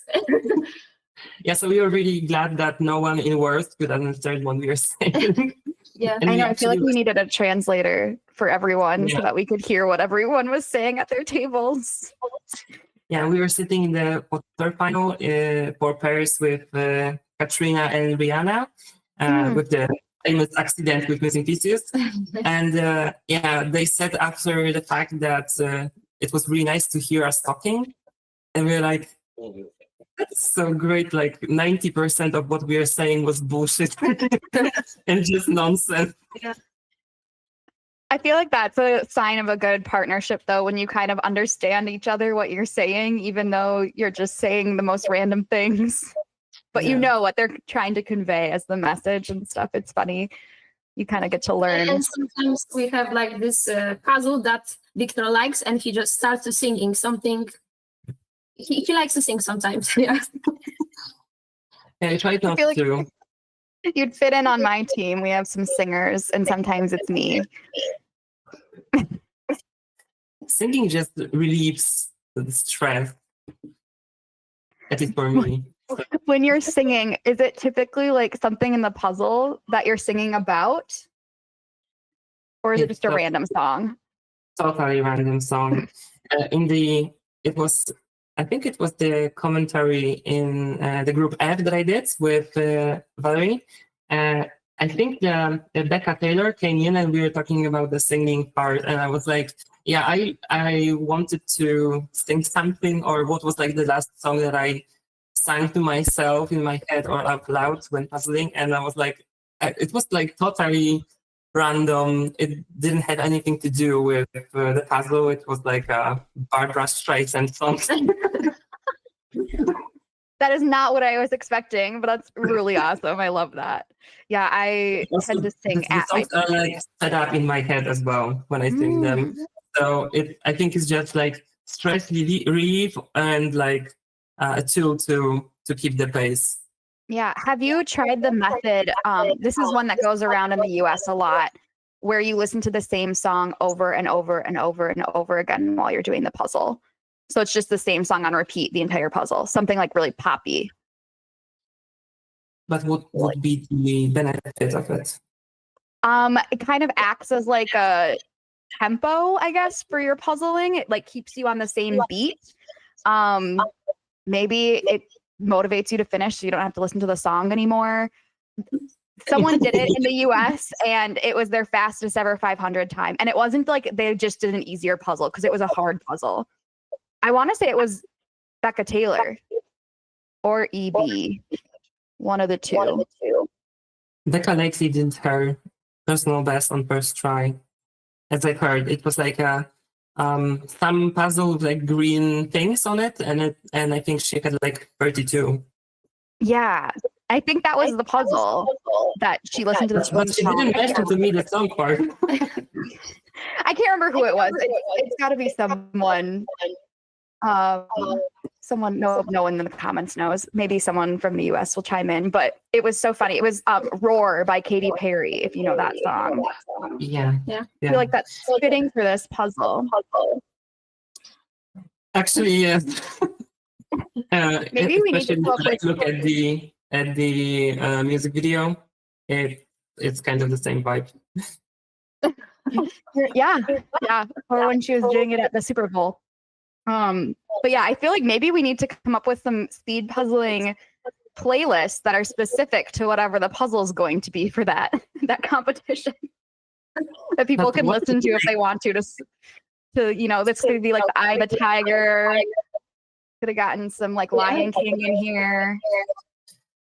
But how would you know what the puzzle will be before the competition? Well, obviously we're making Michelle make the playlist. She doesn't have enough to do yet, so we have speed puzzling songs playing at the beginning. I just learned about these. Generic speed puzzling songs. I love them. I did not know that they existed, and I'm so excited to listen to them. And I hear that Andrea might be doing a dance to one. So stay tuned for that, hopefully. Natalia, what kind of puzzles do you like to do? I really like skies and like gradients. So whenever we have like a pair competition, I always say, "Oh, I'm doing the sky," and she's like, "Oh, I know." Yeah. So I don't like details. This is the strong suit of Victor. I like prefer how to say Color it? blocks. Color blocks. Yeah, exactly. Yeah, because in the world's video, you were doing the pink guy with the lightning, and Victor was working on the black part. And I think I remember. So that makes you like you have like a different strengths and weaknesses. Yeah, but with this puzzle, it was one of the puzzles that I think it was like 2 or 3 days before Worlds. We just contacted through like Discord, I think it was, and we just sat with Amazon and we opened up Robert Berger's puzzles, and we were just like talking like, if we get this, what do we think we should do to like take advantage of the advantages that we have, and it was one of them. And we did what we decided on that day. And I think it was the right decision, although in the process I wanted to switch and she wouldn't let me. No, not a chance. So No, you hadn't did- actually you hadn't puzzled that before? So you'd done it separately, you'd done it individually, Victor? He's done it, but I never done it before. Oh, wow. Yeah, but since I did the puzzle, I am pretty good at analyzing puzzles. So it's like a benefit if there wasn't like this scenario that one of us has done a puzzle before that we are about to do in the competition. I think it's better for me to do it because I can like elaborate more and be like, even if with like a gradient that was in the pink thunderstorm, I was like, you please start with like the darker sections of the gradient. It gets easier if you do it this way. So I think it kind of helped, but also like with this puzzle, you don't really have that much like advantage if you have done it before, because like there is nothing to remember from this puzzle. So Unlike this one. Natalia, was that your first time at Worlds? Yeah, and actually it was my first competition ever. Oh, Yeah. wow. What a way to start. Yeah, we never had any competitions in Paris, so it was like the first time in Worlds. So how did you find Natalia then? How did you know that she was good at Sky and would be a good pairs partner for yourself if she's never been to a competition? I didn't know. He was just scrolling through people from Poland who sign up for the championship, and he was like, "Oh, you're going to champions," and he was like starting conversation and everything, and just, "Do you like to get a pair or something? Do you have a pair? Maybe you can try together." Yeah. Oh my goodness. Yeah, I think that we're is such a both- great story. We're both trying to look for people that are willing to put effort into training and to get serious about like competing, because we knew that every person that will be registered, they would have like different ideas and different priorities going into Worlds.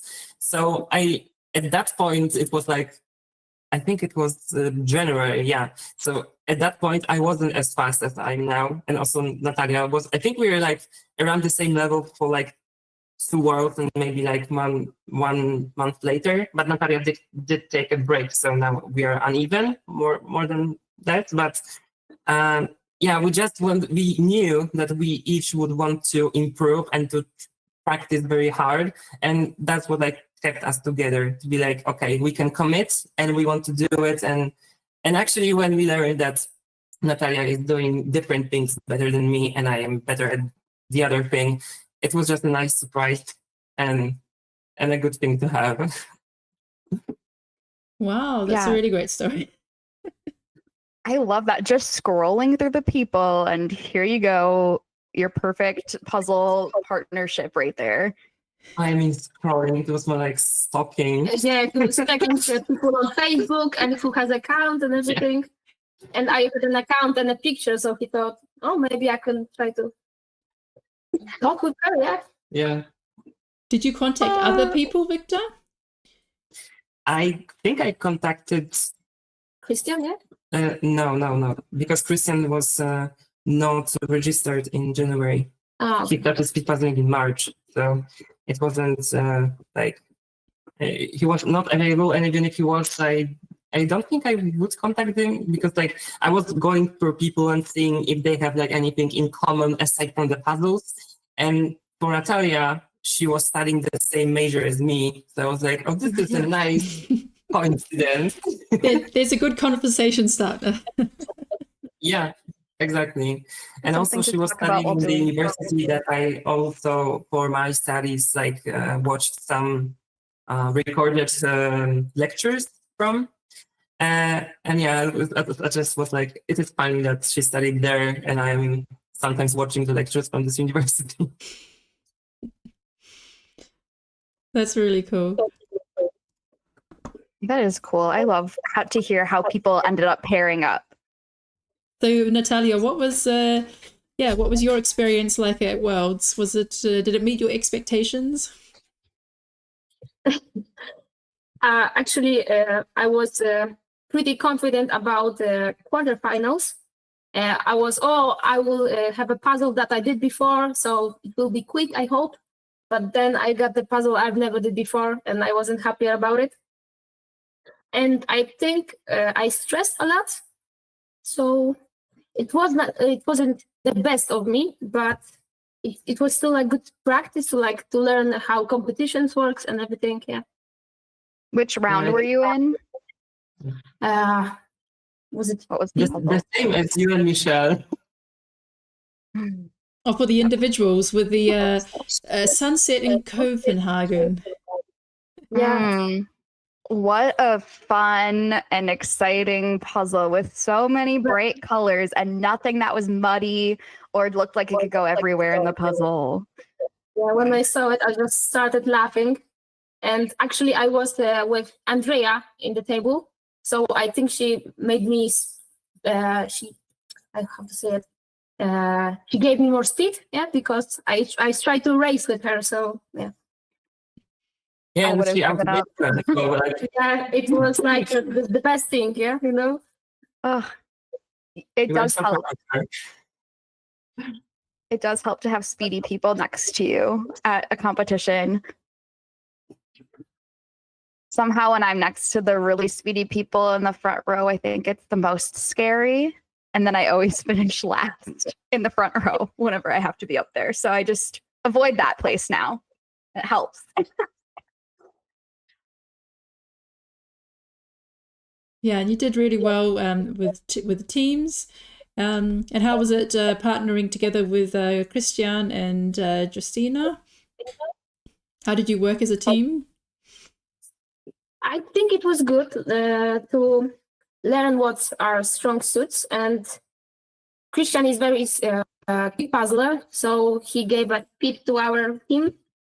But I think me and the other girl were just like sorting most of the time. We're just on the side, and Victor and Christian did all of the main things. So they like run the team. Yeah, I would say.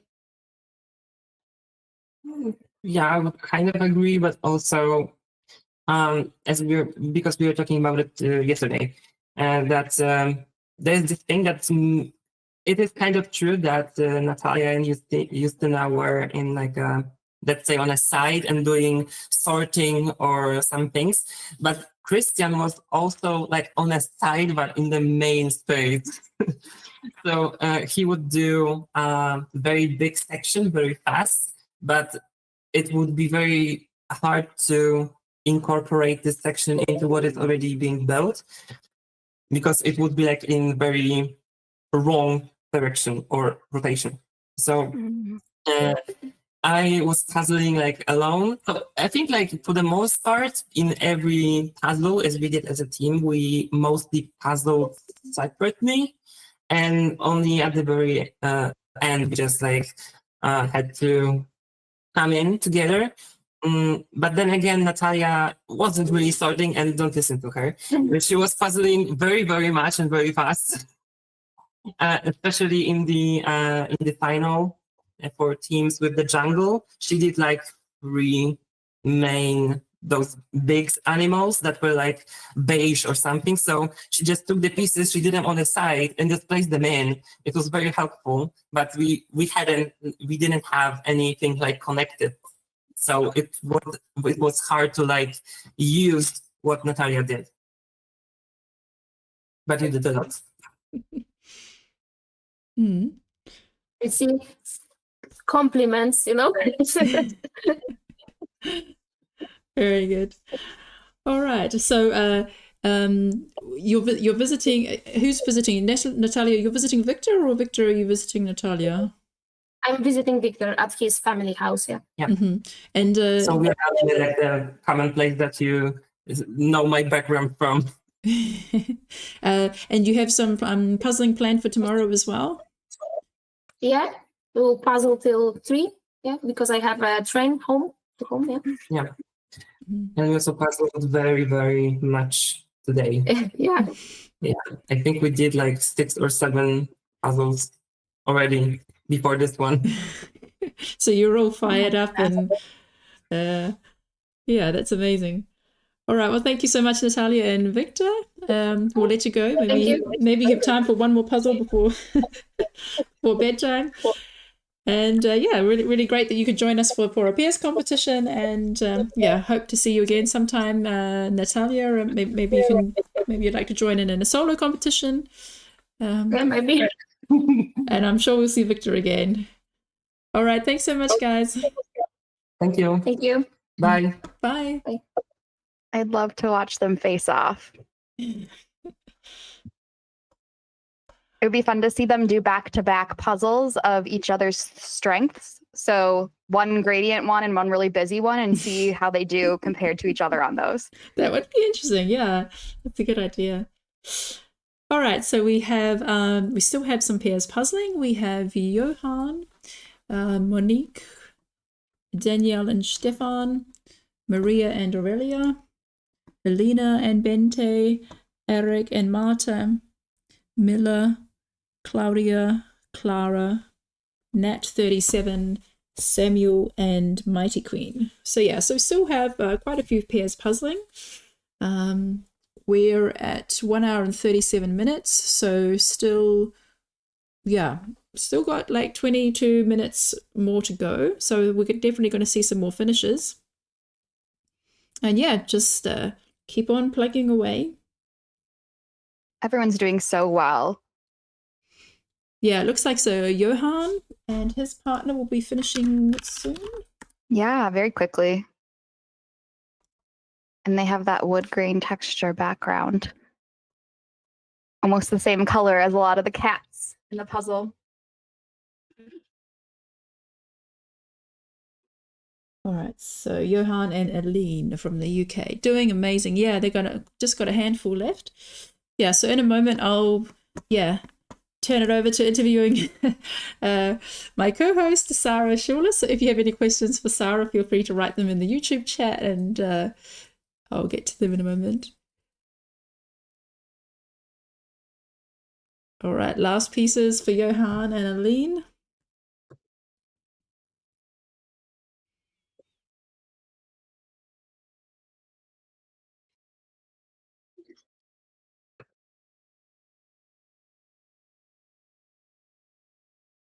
Awesome. Don't forget to write your done chat. Yeah, you are. Excellent. Done. That is so helpful to have that timestamp. Smart. Have you done online competitions? I have participated, but I don't think I've hosted any. I like guest hosted kind of like this on one, but haven't actually hosted one myself that is live online. So it's very exciting to be part of this team today. Yeah, and I mean, you have the advantage of having live competitions on a very regular basis. So what I've heard is that Minnesota has quite a legacy of speed puzzling. Like, it's not just something that arrived like 3 years ago with the recent wave of Karen Puzzles videos. But you have, you've been doing this since you were a kid, and it's like a family activity. It is. Yeah, I think my mom is listening. So hi, Mom. She is the one that got me into speed puzzling. So the Winter Carnival is one of the largest puzzle competitions in the world. It probably was the largest one before Worlds happened. How many people? Now it's gotten up. I think last year there was over 1,000 participants, but it's not, well, it hasn't previously been like individual pairs and teams events. It's been all teams. So it started out a long time ago as part of this winter festival that we have, because it gets really cold here in Minnesota, like frequently below 0 Celsius for like weeks on end. I can't remember exactly how cold it gets, but I think that your -20 and our -20 are the same. And so it gets down to that occasionally in the winter, which is awful. But they have this big puzzle contest during this festival, you know, because it's puzzle season. So that's been going on for years and years. And my mom and uncle used to participate. And then 1 year I got to join the team, and the rest is history now. Just kind of started that little, oh, I really like speed puzzling. I'm very competitive with this and I can do well for a team. And then during the pandemic, Jonathan started up the speedpuzzling.com contests in the US. And so I started joining those and learned I was pretty speedy on my own. And now I'm hosting competitions multiple times a week around the cities. So it's been a really awesome experience to see this sport grow and be there, not necessarily from the start, but from quite a while ago, seeing it grow from one event a year to, one event a day, essentially. Yeah, that must have been such a highlight in winter. I mean, I saw one video about a couple of videos about the winter carnival, and it just looked amazing, like this huge, like a town hall or something, and just like they opened the doors and people were like running to the tables and. Yeah, it's very unsafe during that part. It is definitely. It's not. There's no. There's no allocated seating. Tables. Yeah, so it's just 3, 2, 1, and they drop the ropes, and you better run. You better run to get your table because all the tables are, different texture. I mean, they're all the same. They're a folding table or whatever, but one might have had someone dancing on it at one point, and now there's a scuff taken out of it, like a little chunk missing, and so there's a little divot in that table. Or this one's brand new, like they just got this table, so that one's very clean and pristine. So you got to run for your tables. It's very fun. I guess there's different lighting as well. There definitely was previously. They changed the location this past year, but it used to be in a kind of darker, more like warm light. So that kind of more yellow light than natural sunlight. So if you were by the windows, it depended on what time of day you were competing, but you might have nice sunlight coming in those windows. Or if you were in the middle, sometimes they had floodlights over the area to, add to the brightness of the whole room. So different areas had different lighting. And now it's a little bit more even in the new location where it is. There's like not 2 levels like there used to be. At the old place, there's like kind of a cutout in the middle where you could look down on people. And then there's people puzzling under the spot where the second floor could look down on. So there's like shadow parts and things like that. Now it's all just one level. But yeah, like 300 teams at a time doing the puzzles. Wow. So it's very large. Or maybe it's 300 teams total and it's like 150 at a time or something like that. It's a lot of teams. Mm. And this year they're doing individuals and pairs and teams, multiple versions of team competition. So it's expanded to 2 days now. Oh, wow. Just a huge competition. Do you know in advance which puzzle brand you'll be doing? Yes, they are puzzle twists, which I know are not very popular in Europe. I don't even know if anyone like stocks them over there. I've never seen them. Yeah, it's a Minnesota-based brand, so from where the Winter Carnival is. And they, so this is the part that's real fun. The puzzle on the box does not match the puzzle that you put together. So not only are you doing it in speed mode, but the puzzle on the box is going to have changes. So for example, maybe it's a scene, of a person that's, fishing. And on the box, his little lure is in the water and he's waiting for the fish to bite. But then when you're doing the puzzle, the image is actually of him with the fish that he pulled out. So kind of like a was-gidge puzzle, but less dramatic of a change.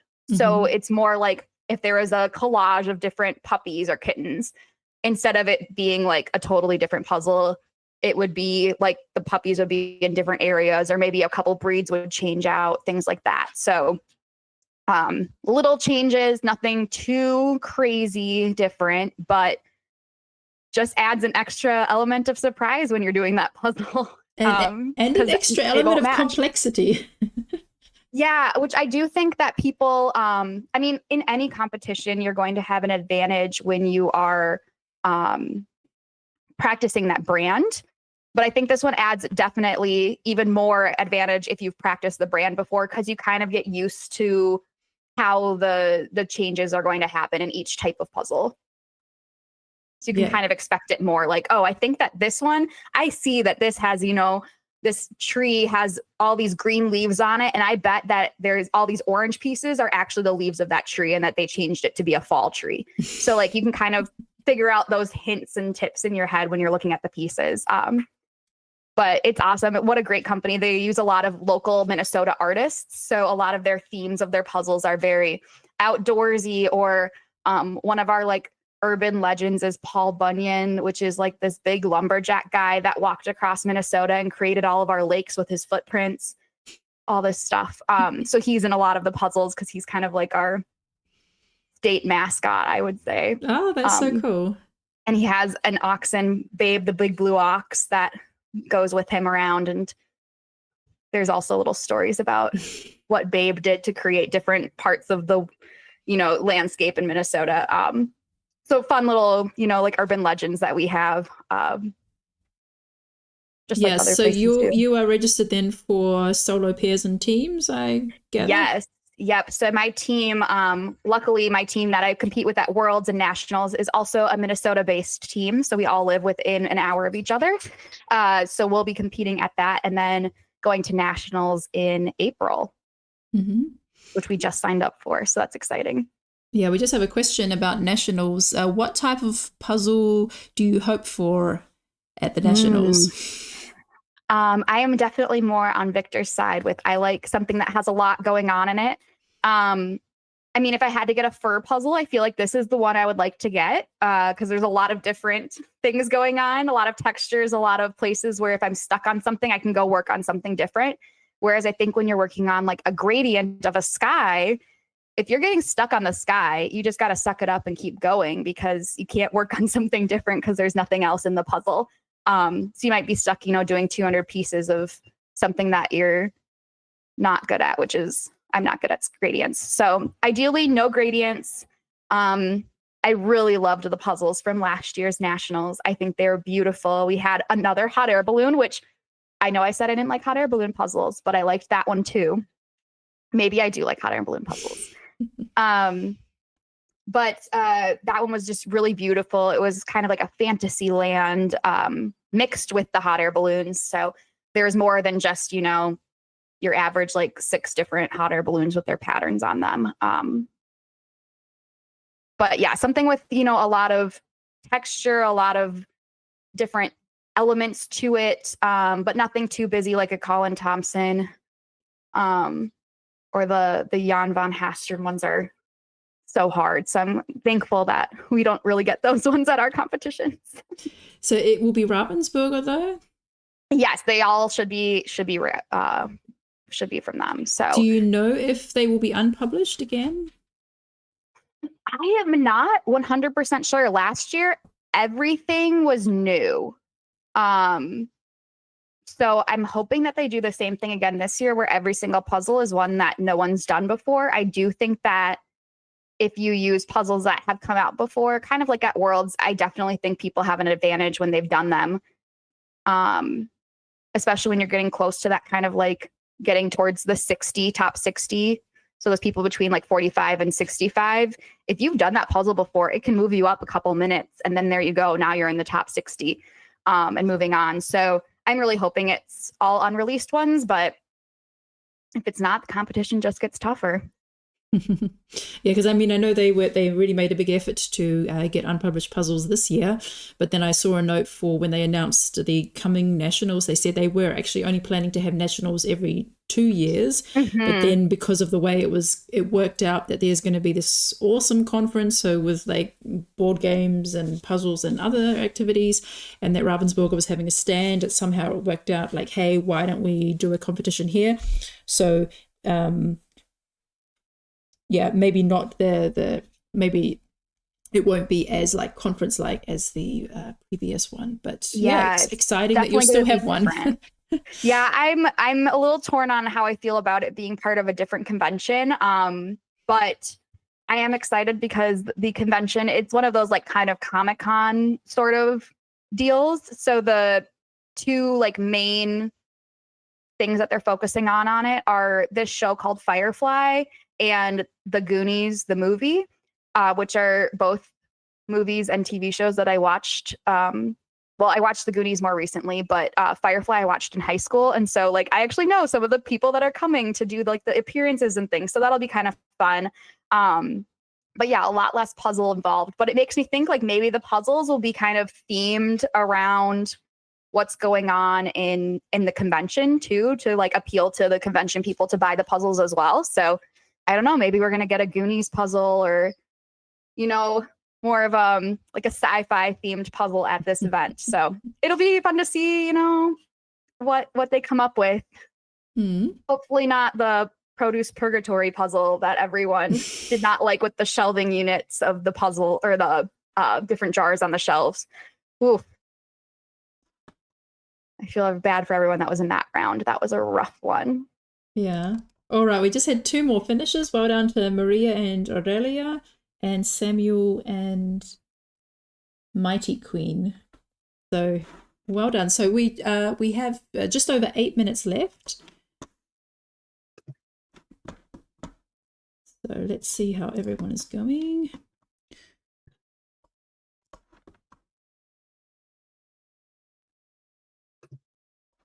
So, oh, looks like Miller could make it. Just about 25 pieces left. And Arek and Marta are on the last strip of tiger and leopard. So Getting close. Getting close. Yeah, so what gave you the idea to start doing competitions at breweries? Yeah, well, I always am big on growing the community of puzzlers. I think that that's the fastest way to grow and get people excited about puzzles long term, is to kind of create that community that they can join in. So I was like, you know what? I should do some puzzles at breweries and see like if any of the local places will let me come out, like a trivia night or quiz night that they have in other places. And so one night I just decided to email 50 breweries to see if any of them wanted. We have a lot of them in Minnesota. There's so many. And a lot of them answered me back saying, yes, come out. So I ended up being able to do that full time and quit my, I was doing other puzzle related things, but I ended up taking a break with all of my clients I was working for, and then focusing on the contest running full time. And now I'm working on expanding into other states so that we can get more small competitions that are more casual, just to get people into it and get them excited about it.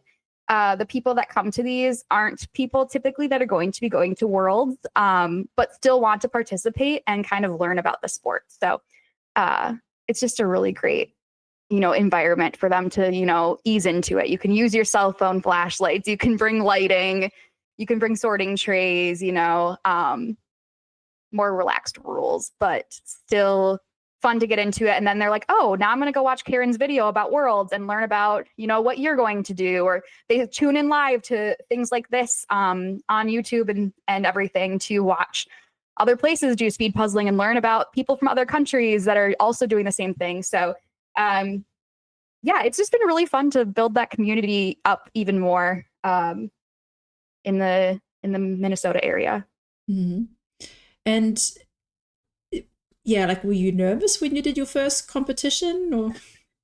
I was pretty nervous. It was only 12 teams, I think. And most of them were like people that I knew, which was really nice because, like your friends kind of show up to the first ones. And I was nervous, but I also have been in so many competitions, and this one was so much lower stakes in terms of like the world is not watching me. It's like the 20 people that are at this brewery and then the people participating. So definitely nervous, but it went really well. We had a lot of fun. And it's gotten a lot easier now. I think I'm on like maybe contest 170 or something like that now. So it's been easier as you go. I still get nervous when I have my ones that have 28 teams. But I've hired some people to come out to the competitions and help me get those finishing times. So that's very helpful. My mom and Lauren, my pairs partner, and then Misty, who helps out with the live streams in the US. So it's been fun to be able to bring even more people in and like pay them to do puzzle work, which has been really cool. So. Mm-hmm. And do you have like some regular speedy people that just come along and win every competition? Typically at my competition, since they're so frequent, it's a lot to spend $40 every night. So a lot of people will come once a month, or some people come once a week, which is really awesome. Thank you to those people for keeping me in business long term. But some people do come and they'll like pick a brewery that they really like. I'm at each one once a month typically, and they'll be like, this is our brewery. And they come in and,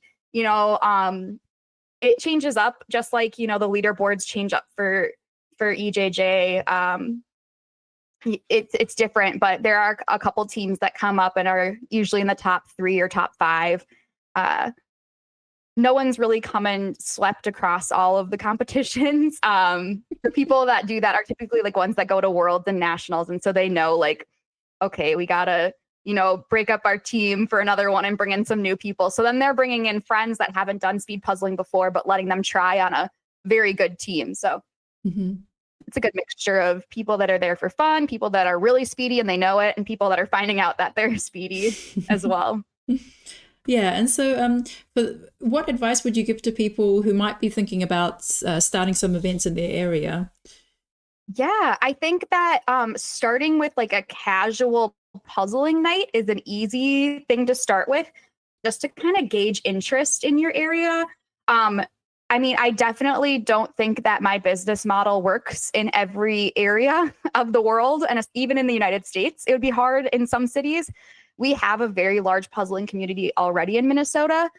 So I hosted, my first event was just like, come to this brewery for free and do a puzzle and drink a beer. And so I brought a bunch of puzzles, and people would, get their food and drink and hang out and do puzzles. And, a couple puzzles have been sacrificed to a beer spill or two, but we still make it happen. We're not using super expensive ones, which is good. But everyone gets to try out new brands that they maybe haven't tried before, or a new artist, or, sometimes I bring brands that are hard to find in the US that are more European or Australian based. And so that was like a great way to just kind of get people and see, hey, would you want to do a speed puzzling competition?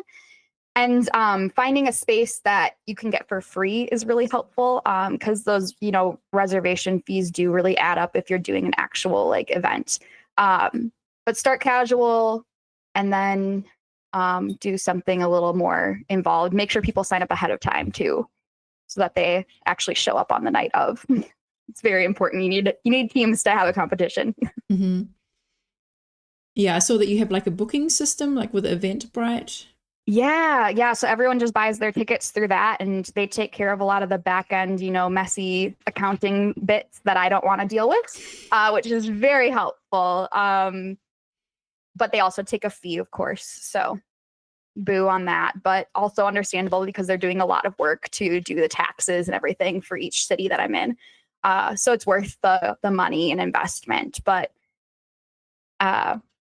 ideally, probably if you're doing it, as a one-off or maybe once every few month event, you can probably just use like Venmo or PayPal or one of those like bank transfer type things instead of a ticketing platform, if you want to keep it a little more casual. But yeah, I think that if you want to do some sort of puzzle event in your area, definitely just like reach out to local places. And yeah, so we just have 25, we're just coming down, we're in the last minute, got about 20 seconds left. So just find another couple of pieces. And don't worry, every piece that you've put in will count. So 8, 7, 6, 5, 4, 3, 2, 1, 0. Stop. Well done, everyone. That was a trickier one. All right, so everything that's, Eric and Marta, only like 10 pieces left. Yeah, count up all your pieces that are left that are not connected in 3 or more, and then write that in the chat. Oh, 11 pieces for Eric and Marta. That is incredible. Yes, go ahead and finish the puzzle now, yes. Once you put the number in the chat, you're welcome to conquer the beasts. Literally. All right. Yeah. Well done, everyone, for sticking with it right through to the end, even if it may not be your favorite type of puzzle, but it's a really good effort. Yeah, and I guess it's if you're a single person working, running your own company and running your own businesses, when your main activity is being out there in front of the people and ordering the puzzles and running the competitions, it is good to have some system set up that will make sure people they pay for the tickets in advance. Yep. So everyone signs up in advance, and then if something happens, because life happens and they can't come last minute, I still ship them the puzzle so that their team can do it together outside of the competition. So you still get a chance to do the puzzle. And I try to use all different brands from all over. I mean, I just used some that I got from France. Pieces and Peace, I want to say is the brand name, or Piece and Pieces. I can't remember which way it goes. But peace, like world peace, and pieces, like pieces of a puzzle in the title. So I try to, use all sorts of brands. Art and Fable, I used for a few contests. I got a lot of Ravensburgers coming up. But you only use 300 or 500 pieces as well? 300s for pairs and then 500s for teams. And I'm actually doing now, because it's mostly people that are, just getting used to speed puzzling. So if I gave them 1,000-piece puzzle for a pair or a team, I would assume that a lot of people would not finish in my 2-hour time limit. But most people finish with the 2 hours for a 500 or a 300, depending on pairs and teams. Yeah. Yeah. So any more questions for Sarah? So good to see that the others are dedicated to finishing their puzzle. So go ahead, everyone. I know, so close, everyone. Yes, Danielle and Stefan, they're so close. Also, Miller, just like 12, 15 pieces. You can do this. I know. I just find the idea fascinating. Like beer and puzzle. Like it just sounds like such a fun evening. I mean, I've also been to some of the breweries in Trier where I live, and like we're considering like, oh, could I do something here? I don't know. I think it would be a bit awkward to get something set up. But as you say, if you start with just like actually find your people first, like start with like a casual event, find people who would even enjoy doing that even casually, and then you can then kind of like say, hey, like what about like just doing it a bit faster? And are there prizes? Yeah, the prizes change every night, but I always bring at least one puzzle to give away as a door prize. So everyone can win that, even if you're not, the most speedy person. And then the brewery gives prizes. So, there's gift cards or, a glass, a drinking glass or something like that, or free beer tokens, things like that. Depending on the night, it's different every night. And then everyone gets to take the puzzle home at the end of the night, which is always exciting. Oh, look at that puzzle dust. Yeah. So what's next for you? Like, so you've got the nationals coming up. What other competitions do you have booked? So Winter Carnival is at the end of January. So that's like a month and a half away. And then in February, there is the 24-hour marathon in California that I'm going to. And then I'm trying to think, after that, I think is nationals. And unfortunately not going to make it out to the UK and Dutch championships that are the same weekend. I was so excited. I was so ready to just buy tickets and go. I thought it'd be so fun to just go and hang out at both of those competitions, not actually compete, but just go and watch. And then I think that's everything until like Worlds that are big ones. I mean, there's going to be the Minnesota Championship and of course my little contests that I'm hosting all the time, but yeah, lots of good ones. Oh, well, but the 24-hour, can you just say a bit more about the 24-hour in California? Yeah. That's going to be the first one in America. Yeah, I'm super excited to see how it goes because I think it could be fun to potentially try to host one eventually, but it is a fundraiser for an organization that I believe does cancer research or helps people that do, like families that have cancer in their family, get help and resources for that. And it's at the end of February, and it's teams of 8, but only 4 people work on the puzzles at a time. And I believe it's like 500 piece, 1,000 piece, 1,500 pieces, like all different sizes, and you all are doing them in the same order. So depending on like how fast the 4 people are that are working at that point in time, or like I guess what time of day it is too, because I'm sure when it gets to, you know, like 2 and 3 a.m., we're gonna all be tired. But it'll be very interesting to see kind of how it all goes with the speed. Will you be there with the batches? They are not going to make it. One of them, I believe, will be there. I think my teammate Dawn is going, but she's on a different team. So I'm actually going to be with my mom and the Reuter sisters, and I think Kelly Walters on our team. And then I'm trying to think of EB and Dan and Michaela, who was my pairs partner 2 years ago at Worlds. So not this past one, but the one before. Oh, that's going to be super I think exciting. That's 8. I think I counted properly. So it sounds like you'll be having a great time puzzling, and those on the side will be having their own party. So. Oh yeah, it's going to be absolutely just wild. And there's apparently going to be like a casual puzzle room as well, where people can just like hang out outside of the actual contest space, where it's, you know, only 4 people on at a time.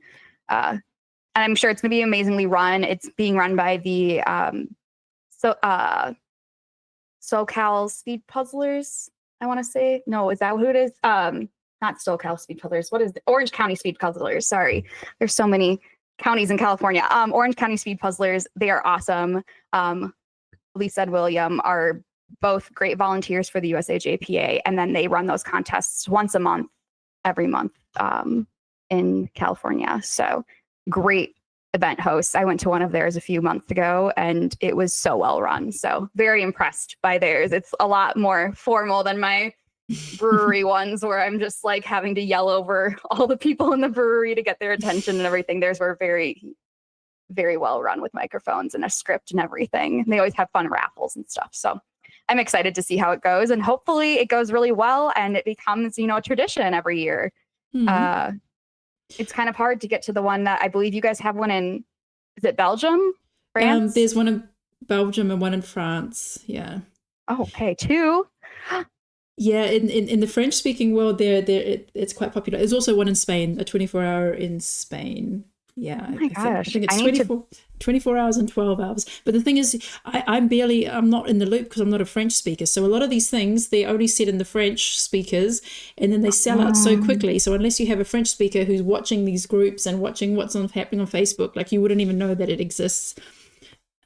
Yeah, my French is very limited to like the things I learned in high school. So like, hi, goodbye, where's the bathroom?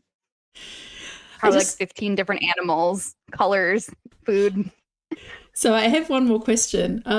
So in Jeanette was at the Slovenian Championships a week or 2 ago, and she just posted a video about it. And she was saying that when you do teams, or like when you've been puzzling all day long and your brain is getting really tired, at some point it kind of feels like you're drunk, and you get a bit loopy. Like, can you relate to that? Would you agree with that? 100%. It doesn't even have to be puzzling all day. I just get with my team and we get loopy. We get a little bit silly, and I'm sure that will be happening at the all-night marathon, because it is just going to be a very late night. I'm sure I will not sleep during that 24 hours, even though we have hotel rooms and everything to go to. You definitely get a little loopy. A little puzzle drunk. Yeah. Definitely cannot do a puzzle while I'm actually drunk. So yeah, it'll be fun. But I think it's a goofy, I'm not taking this as like a serious competition. It's more like a fun event where, I mean, I don't get to puzzle with my mom very often at team events now, because she kind of kicked me off the team because she's like, go with people that are better than us. And I'm like, okay, bye. But thank you also for doing that, Mom. I needed to be kicked out of the nest. So it's really going to be fun to be able to puzzle with her again in a competition setting. So, and I'm so excited to puzzle with everyone. It's a lot of people that I've never puzzled with. Yeah, I think that's such an interesting combination. Like you hear a lot of like the partners and the teams, but then with something like this, like just mix it up a bit and have a bit of fun, because it's not like the high stakes like US Nationals or the Worlds, exactly, where you're trying to optimize the yeah, like all your skill set and speeds. Yeah, but that sounds awesome. So that's going to be really fun. So good on the US for making that happen. And yeah, thanks to everyone for joining us tonight for a great competition. So I just got a little bit over time, but I just wanted to get my last questions in there. So I hope you had fun tonight co-hosting the Euro Jigsaw Jam. And so much for having me. How exciting. I'm going to have to tune in more. I'll be in the chat next time. Yeah, you're very welcome to join in and chat along with us. And yeah, thanks to all those on YouTube as well who have left comments and cheered everyone on. So the next competition will be on Thursday the 12th evening. That will be a solo competition. And then we will have on Sunday the 15th, we will have our first pairs competition with 1,000 pieces. So up until now, we've only ever had 500 pieces. We're going to have 1,000, which is going to be very exciting. Someone asked me for a hint for the competition with 1,000 pairs. Sorry, I can't give you any hints about what it's going to be about. Just have fun. Train if you want to. That would be a good start. All right. Well, thanks everyone. The hint is it's going to be 1,000 pieces. It's 1,000, and it comes in a box. You get the image. You'll find out. Wow. Great hint. Yeah. All right. Well, thanks everyone, and we'll see you next time. Bye.